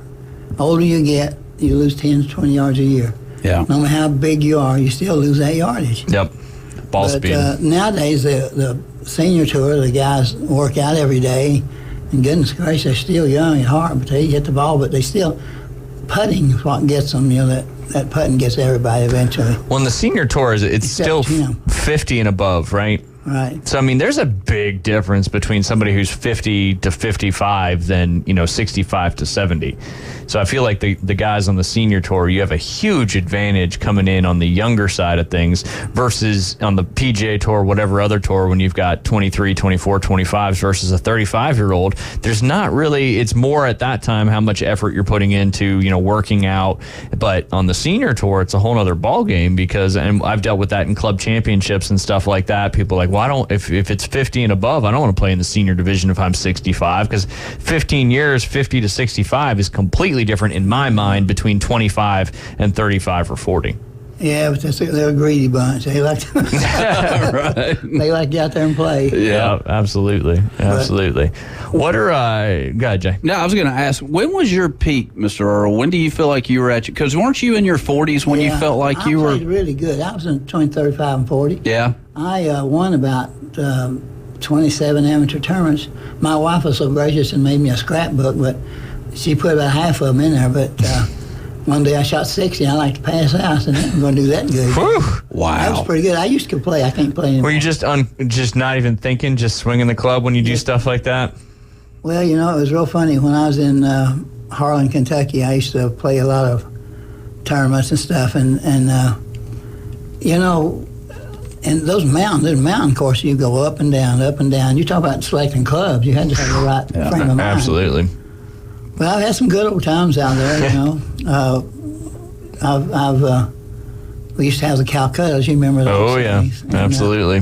Anyway, I was playing years ago, and I was coming last. I was almost dark, and I was leading the tournament, and I had to make about a 4-foot side hill in the rain. Mm-hmm. I made the putt, and some guy told his son, said, "Son, you saw that man make $6,000." Whoa! I didn't get all that. $6K. Now they're Scotty Scheffler's won 16.2 in his last 5 tournaments that he's won. Unbelievable. It's crazy. Yeah. What do you think about the current state of the game with, the guys like Scotty Scheffler that are just dominating these tours? Even on the LPGA tour, we talked about it last week, and Nelly Korda's won 5 straight, trying to break the all-time LPGA record. Well, nowadays there's so much money out there. Yeah. Everybody wants a piece of the pie, Yep. But the status of it, I'm a little worried about it, to be honest with you, because you got so many programs now, and all the people, us old people, we used to Palmer and Player and Nicklaus and all these people.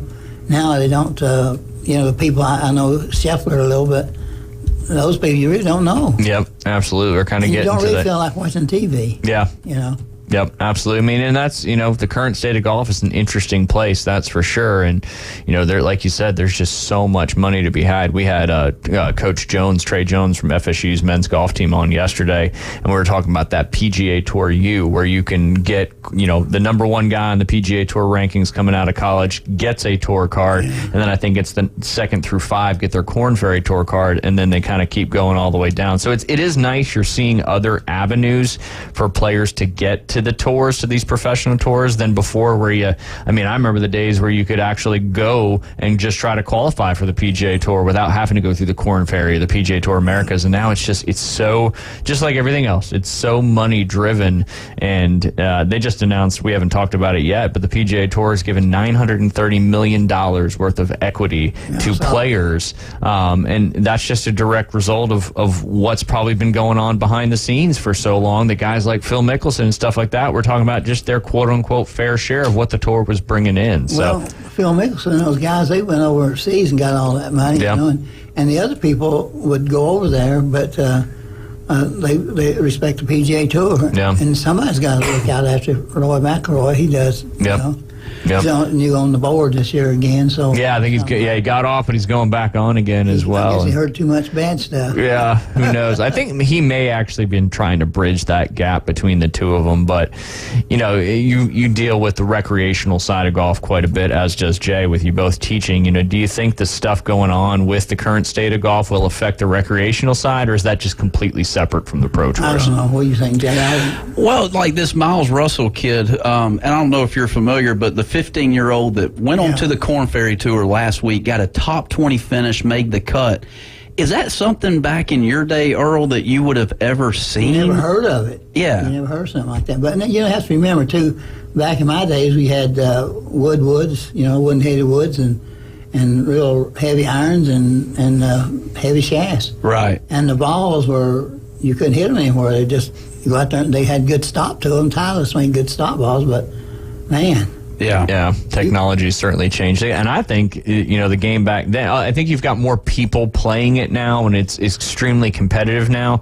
But the technology that y'all had to deal with back then, just you had to be that much better of a ball striker, in my opinion, to be successful. They're all funny. Gary played. I remember one day I saw him in a trap, and he had at that time he had a club manufacturer, I guess his own.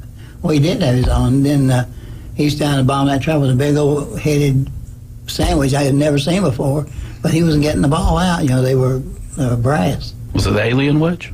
It might have been. No, it might be a shovel. A shovel. My wife, that's why I call her a sandwich a shovel. Right. Yeah. And she still didn't get it out much. Right. You look around the corner, you're sitting there hacking away, bang, bang. You see the sand coming out over and over again. Yeah.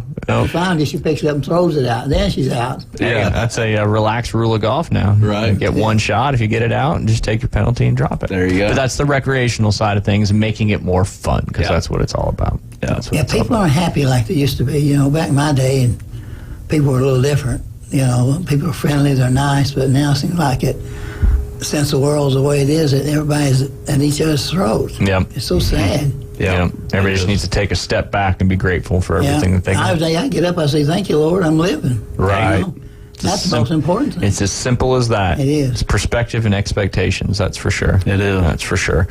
Earl, what is one of maybe the most interesting people you've ever given a lesson to? I know you've given a lot of lessons in the later, last 15, 20 years or so, but is there anybody that kind of comes to mind as one of the most interesting lessons in golf? Jay talks about it all the time because, you just never know with personalities and mixing with teaching the game of golf. The most interesting lesson I did was that, the people own these grocery outlets, the Bradfords, they had 2 daughters, and when they started taking lessons, they were like 9 years old or 10 years old, and this little blonde-headed girl named Lily, I was giving her a golf lesson, and she looked up at me and said, Mr. Earl said, how am I doing? I said, you're doing pretty good, but don't hit me with that club.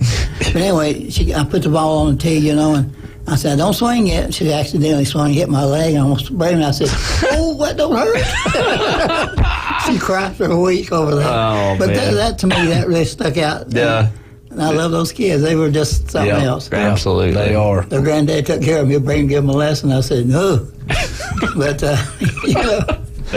Jay knows all about those kids. We that's meet for sure. all life, all parts of all kinds. We do. Yeah. Well, and golf is so, it's one of those sports that you're continuing to teach into your adult career, whether you're the instructor or the student versus, baseball and football and basketball. Typically that's, the instructions at a young age, and, there's not many that go on to play professional sports in that aspect. But golf is something people are getting lessons in their 70s, their 60s, their 20s. It's all across the board, and it's very unique when it comes to that aspect where you can, teach that game to anybody.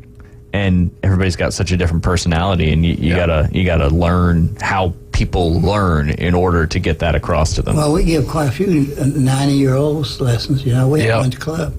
Yeah. He's 96 or something. He takes lessons. He's still out there playing. He's out there playing. That's the way I want to live. Be a 96 and still getting golf lessons. There you go. Absolutely. There you go. Just being out there, being able to play. Just being there, means a lot. Yeah. That's half the battle. Yeah. But you get out and go, put one foot forward the other, and just get and go. But definitely, I think that's real important. That's the reason why I like to see you out here working so hard. Oh shoot! I'm just trying to keep Jay in line. That's all. Well, he tells me you're tough on him. Yeah. You're rough on him. Man, tell that man to back off. He brings it upon himself. I think all of our listeners can agree with that. Oh, I agree with that. He's a real sports model. Yeah, well, he's been telling stories about his dates from many, many years ago and stuff like that, and getting stuck with $600 tabs for people he didn't even know. And what was the one yesterday? Oh, yesterday he was telling us a story about how he got chased by somebody's ex-husband down the street with a Louisville Slugger, and we're learning all about Jay Henley here on the Inside Drive. That's for sure. I tell that or not. It's so far in the past. I think we're good now. You live and learn, and if you live to tell it. Yeah. Right? Yeah, because you never know who it's going to help. There you go. So what'd you say yesterday on the show? It was during that segment where and David laughed and echoed the opinion, like you did something to tell the stories. I forget what the exact thing is. Like we live to tell the stories of what happened. Yeah. And that was good. It was very profound. But hey, Earl, we got about 2 minutes left. If you were to give one basic golf tip that could generally help most people, what would you say it would be? Jay always lives in the rhythm and balance world when it comes to this. I like grip, balance, and takeaway myself, but I think that's the most important thing. But you give a guy a golf lesson, especially on woods, fairway woods and stuff, you have got to keep them quiet. You got to put them like they're in a barrel or in a box or something, and make them turn inside, and do not touch the barrel. Yeah. It really, people tell me more that helps them more than anything else. Yeah. A lot of people I talk to, they'll say that. You can get away with a lot more when you become more rotational. You for gotta sure. rotate. Some for people sure. like me can't hardly rotate, but yeah. But you're so fundamentally sound that every time you hit that ball, it's just straight my wife down thinks the I hit good. That's no good. You still hit it good, Mr. Earl. Yeah. Good is perspective based on the speed you can create. That's it. And, you're hitting it solid on the club face every time, and that makes a huge difference. a long way. Yeah. Hey, Yeah. I'll take that. I'll take that. That is for sure. But you're still out there teaching a little bit here and there, keeping going, and you enjoy playing golf. And I see you out there hawking a a few balls here and there as well. I got that bad habit. But you always pass those along to other folk. Oh yeah, I gave I'd give them to about everybody really, but everybody keeps worrying about me falling in the lake, so I have to be careful. You have to be careful. I'm slowing down now. I said, whoa, can't do that. Slowing down, but still going, and that's all that matters. Well, the doctor said if I don't, I won't be here much longer, so I keep walking. That's the key, and you inspire me every day I see you, and just you're still going. You've been through a lot of different things, and you, like you said, you get up every day and you're thankful, and you just keep on keeping on, and you inspire a lot of people here in Bay County. I know that is for damn sure. Everybody always says they wish they get my age. I said, man, I wish I could get a little older. Oh man, good stuff. Well, Earl, in this last segment, we got to dive into some more NFL draft and picks. So appreciate you stopping by, and I know Jay said don't be a stranger to the show, and hopefully I'll see you out there again sometime soon. I hope you get out there well. Yeah, will do for sure. Earl, we appreciate your time as always. We got one more segment coming up today. Jay, what song are you going to play us on the way back in? Don't know yet. All right, we'll figure it out in the next minute and 30 seconds. You're listening to The Inside Drive live here on ESPN Northwest Florida. It's the PCB Hobby Takeover with Todd. Mondays at 5:20 on ESPN Northwest Florida. That is a very high-end card and very rare. Todd talks about coins, trading cards, collectibles, and the amazing stories behind them. It was the first one that's ever come through my door. Plus, we'll be taking your calls and questions at 850-215-6290. The PCB Hobby Takeover. A platform for you to do your hobby. Mondays at 5:20 on the Sports Talk Monster. ESPN Northwest Florida. Golf is a game that should be fun, but to have the most fun, you need to play your best. That's where the experts at Golf Plus come in. Their friendly staff will guide you through the buying process, answer all your questions, and can help with any repairs you need along the way. Golf Plus is your custom fitting, club repair, and golf retail shop. Golf Plus staff is non-commissioned and will work with you to find the best product for your game, just like they've been doing since 1988. Golf Plus in Dothan and Panama City Beach. Fitting, repair, retail. That's Golf Plus. Are you tired of hearing 2 weeks when you call to get your boat worked on? Hey folks, it's Chris Kramer with Kramer Marine and Outdoor, and we'll get you in and back out on the water as quick as possible. We're a full-line Yamaha outboard dealer and Suzuki outboard dealer, and we have master-trained certified mechanics on site. So if it's just an annual service, electronics install, trolling motor install, or all the way up to a full repower, we can take care of you. So stop by and see us in the corner of Frankfurt and 23rd next to Bill Kramer GM, or call us at 850-851-0453. At Creative Gems, we believe every piece of jewelry tells a story of love, legacy, and the art of fine craftsmanship. Family owned with every detail crafted on site in Panama City, Florida, we invite you to experience more than just shopping. It's a journey to remember. Come visit us online at creativegemsinc.com or in our showroom on Jenks Avenue. Open Monday, Wednesday, and Friday. Creative Gems. Broadcasting from the Bill Kramer Chevrolet Buick GMC and Kramer Marine Outdoor Studios. He has over 10 items in the express lane. He pays with checks and he doesn't return his shopping carts. You have ruined groceries for me. Now back to Ryan Mulvey and the Inside Drive. ESPN Northwest Florida. Not sorry.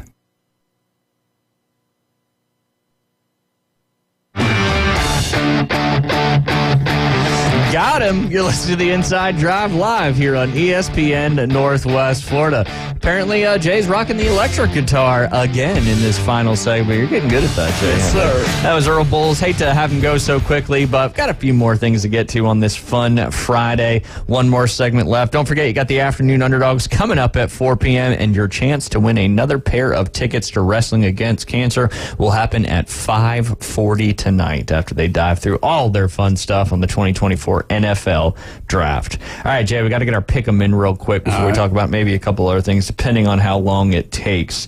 David Hayes still leading, as we know. He's approaching that 200-point mark as we are in week 33.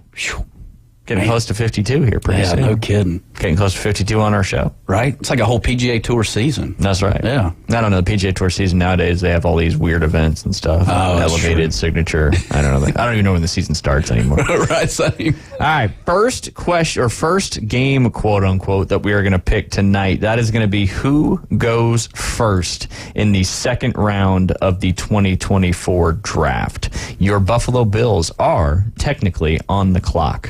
All right, Jay, some of the top players left, there's a ton obviously left, but I'm going to give you the next 15 best available according to the Bleacher Report guys. And the first one on there is cornerback Kool-Aid McKinstry from Alabama. A lot of people thought he would go in the first round. He did not. That's the same thing with defensive lineman Jerzon Newton out of Illinois. He is what they're saying second best remaining. And then, of course, the big, tall wide receiver from Florida State, Keon Coleman. Interior offensive line, Jackson Powers Johnson from Oregon. Interior offensive line, Zach Frazier from West Virginia. Cornerback Cooper DeJean, which I think all three of us had a go in first round yesterday, and that did not happen. Safety from Minnesota, Tyler Nubbin. Inside interior offensive lineman, Cooper Beebe from Kansas State. Cameron Kinchins from Miami, he's a safety. Ketan Oladapo from Oregon State, safety. Defensive lineman Rook Othorno-Huo from Clemson. Offensive tackle Kingsley Sumatiatia. That wasn't right. Sumatiaya. That's a tough one. There's a lot of great names in these drafts. It's some good stuff. And then Kalen Bullock, he's a safety from USC. Wide receiver Jalen McMillan from Washington. And then safety Cole Bishop from Utah. Jay, your name's first on the spreadsheet. Who are the Buffalo Bills going to go with tonight? Oh, that's literally what I just went through this exercise to build you up. You just said Cole Bishop, and I remember watching him, and he's from Peachtree City, Georgia. He's a good one. Did he have to go on a date and have to pay the whole bill? Yeah, and I needed him that night. Yeah, right. Yeah, for I'm sure. Make some call. He probably wasn't even born yet. No. This was only 3 or 4 years ago. This was when you're young. All right, let's go with Kool-Aid. I mean, we all picked Kool-Aid, I think, in we did. round We one. had him in the I think, let's see where we had him. I think I had him very early. Well, I had him go into the Chiefs. It looks like David had him go into the Eagles, and then you, Jay, had him go into the San Francisco 49ers. Yeah. So he is still available. So you're going to go with Kool-Aid McKinstry in this one. Let me find that sheet. Okay, David, who do you think the Buffalo Bills are going with? Well, they got to replace Stephon Diggs, so I don't think they're going to go on the opposite side of the ball. They very well could, because best available is Cooper DeJean right now. So if they felt more comfortable with Kool-Aid McKinstry, then that could be the direction they go. The draft wasn't very surprising last night outside of Michael Penix, so I think they'll be sticking at wide receiver. I'm going to go with the wide receiver from Texas and Adonai Mitchell. Ooh, there you go. Good pick there. So he's got Mitchell. And I'm going to go with the big, tall fella from Florida State, giving them a big target there in the red zone. And he's got some speed as well. I'm going to go with Keon Coleman from Florida State. So we'll see who goes first. You will earn a point if that person is drafted. Let me get David's in there. Mitchell. All right. All right, Jay, let's jump over to some NBA and NHL action real quick. Just a quick update after last night's games. We got some games coming up tonight. All of these NHL and NBA games are the Saturday night games. Last night, unfortunately, the Panthers have found themselves fortunately for the Panthers, unfortunately for the Tampa Bay Lightning, they are in a big hole now, 3-0 down to the Panthers. Maybe they can do what the Panthers did to Boston Bruins last year and come back from that 3-0 deficit. But another home game coming up on Saturday night. I'll get to the picks here in a second. Just recapping yesterday's games. It's kind of like they got overshadowed. I didn't watch any of the NBA or the NHL action last night. And then the Hurricanes also took a 3-0 series lead on the New York Islanders up there in the Barclays Center. So they've got two huge holes to get out of. Over there on the NBA side of things, your Orlando Magic, Jay, finally came to play in front of that home crowd, absolutely dominating the Cleveland Cavaliers yesterday, 121-83 to bring that to a 2-1 series lead for the Cavs. If the Orlando Magic can get another game back at home, they'll go back to Cleveland. Does NBA go 2-2-1-1-1, or do they go 2-3-2? I think they go 2-2-1-1-1 until they get to either the finals or the conference finals. I think it's just the finals, though. Gotcha. I'm still my favorite playoff scenario is 2-2-1-1-1. Yeah, I think that's the most fair out there. But anyway, Magic took care of business big time last night. 76ers on behind Joel Embiid's best playoff performance yet, scoring an even 50 points yesterday, beating the Knicks 125-114 in Philadelphia, making that series 2-1 to the Knicks. And then and he's got Bell's palsy. Yeah, which I don't know if you know what that is, but it basically paralyzes one side of your face. My cousin had it when for like a short stretch. I don't know if he still got it. His face looks normal most of the times that I see him. But yeah, doing that with Bell's palsy, dropping 50 on him, man, barely able to open his eye. Yeah. Very impressive. Impressive stuff there. 125-114, and then LeBron James and then the Lakers just can't find a way to beat the Denver Nuggets, down 3-0 after another big game from Jokic there. They won 112-105 with a chance to sweep the Lakers again, if I'm not mistaken, at home in there in Los Angeles. But getting to our picks, I just want to let you know where those stood, Jay. So we got the Nuggets and the Lakers coming up on Saturday. Again, if the Nuggets win that one in Los Angeles, they will win that first round series 4-0. David goes first in this second pick. Nuggets or Lakers? The Nuggets give up a game, or do they sweep the series and move on to the second round? Get them brooms out. It's a sweep. Sweep. Lakers are defeated mentally and physically. I like it. The GOAT conversation is very interesting right now. There's a lot of older players saying a lot of things about that, all siding with Michael Jordan. Well, of course. But if LeBron's balling, then it's a totally different. Oh my gosh, I can't believe the athleticism and how long his career's been going on. And then whenever he's, not playing the best that he's ever played at 40-something years old, I don't think he's quite 40 yet, but still feels like he's 40 years old. And then, And I'm a Michael Jordan guy myself, but still, it's just that recency bias, fun stuff. Recency bias. That's a real thing, Jay. Very interesting. Who do you got, Nuggets or Lakers?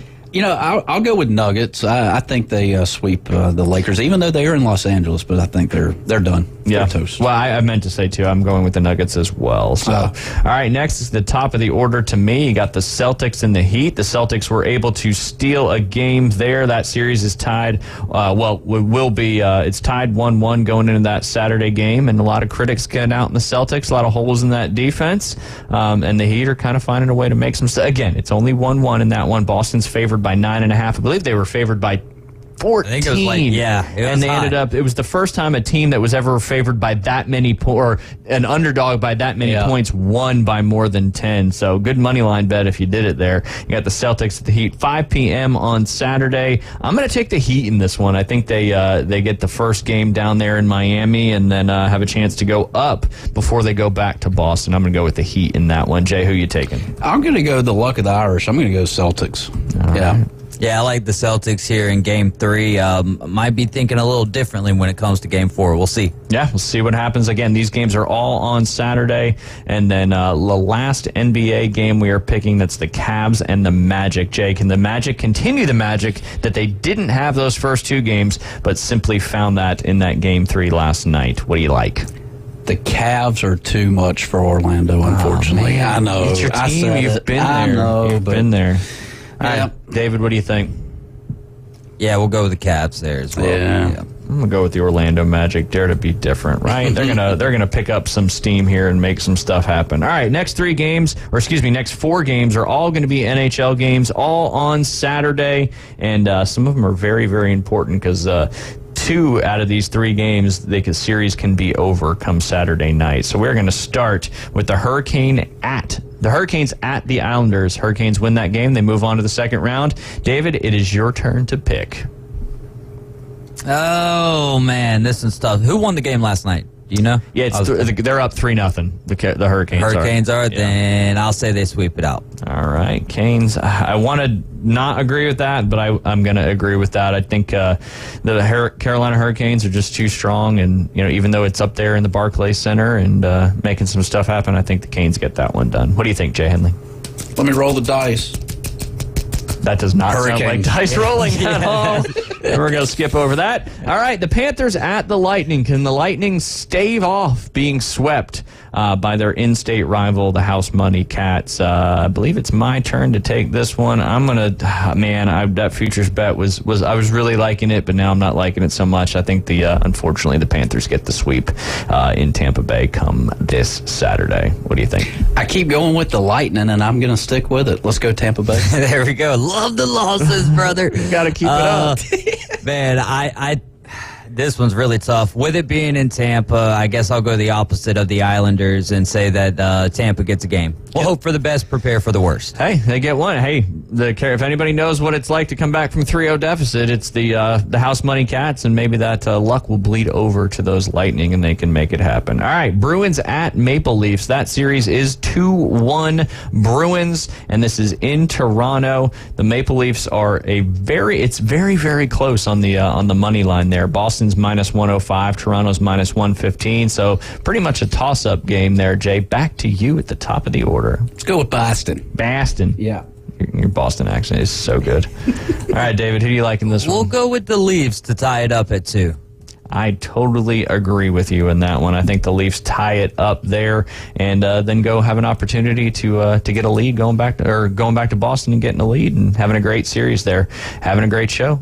It's a hot one. It is. It's a hot one. All right, last NHL game on Saturday.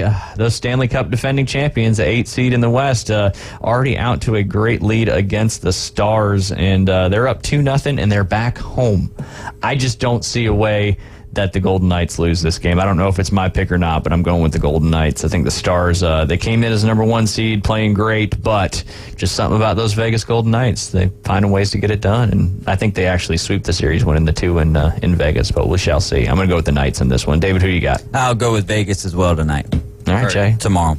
I will not concur with the both of you and go Dallas Stars. I'm just glad you knew where the city was. Yeah. That was impressive. Great hockey town. There you go.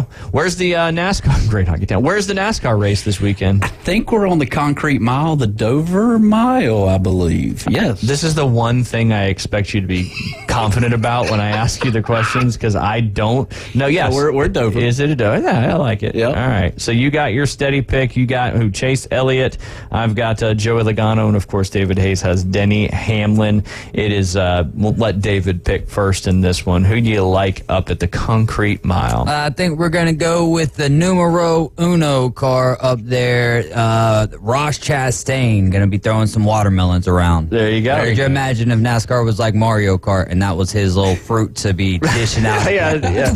Well, yep, absolutely. L1 and R1. And I think it was just L and R at that point. Yeah, I don't think they had no L1, R1. Yeah, no, sir, Super Mario, the OG directional pad. Man, that was such a good one. All right, so you got Square Ross controllers. Chastain. Oh, that's Nintendo. That's the OG. Yeah, that's didn't they have? No, they didn't have. Super Nintendo, I think, is when Mario Kart came out. Yeah, Super Nintendo. And they added 2 more buttons. Squared out. Actually, yeah. They were rounded. They out, had the weren't rounded they? edges, but still rectangular at the top and the bottom. Yeah. Man, I got the first Nintendo. I didn't get that until the PS2 was coming out.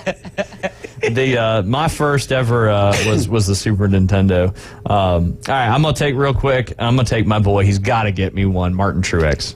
Yeah, all right. From up there in Dirty Jersey, where many murders occurs. That leaves us with Jay. You're going to end out the show with the last pick today, and that is your NASCAR Wild Pick winner. Let's go with the virtual race car driver, William Byron. Yep. I seem to cycle on these things. Billy Byron. Billy Byron. Yeah, afternoon underdogs coming up at 4 p.m. Enjoy the rest of the NFL draft. We'll dive deep into it on Monday morning. Enjoy the weekend. Get out there and have some fun. It's going to be absolutely beautiful. Jay, thanks for playing some guitar action for us today and to keeping enlightening our listeners of all your personal stories. You guys are listening to The Inside Drive live here in ESPN Northwest Florida. Have a fantastic weekend.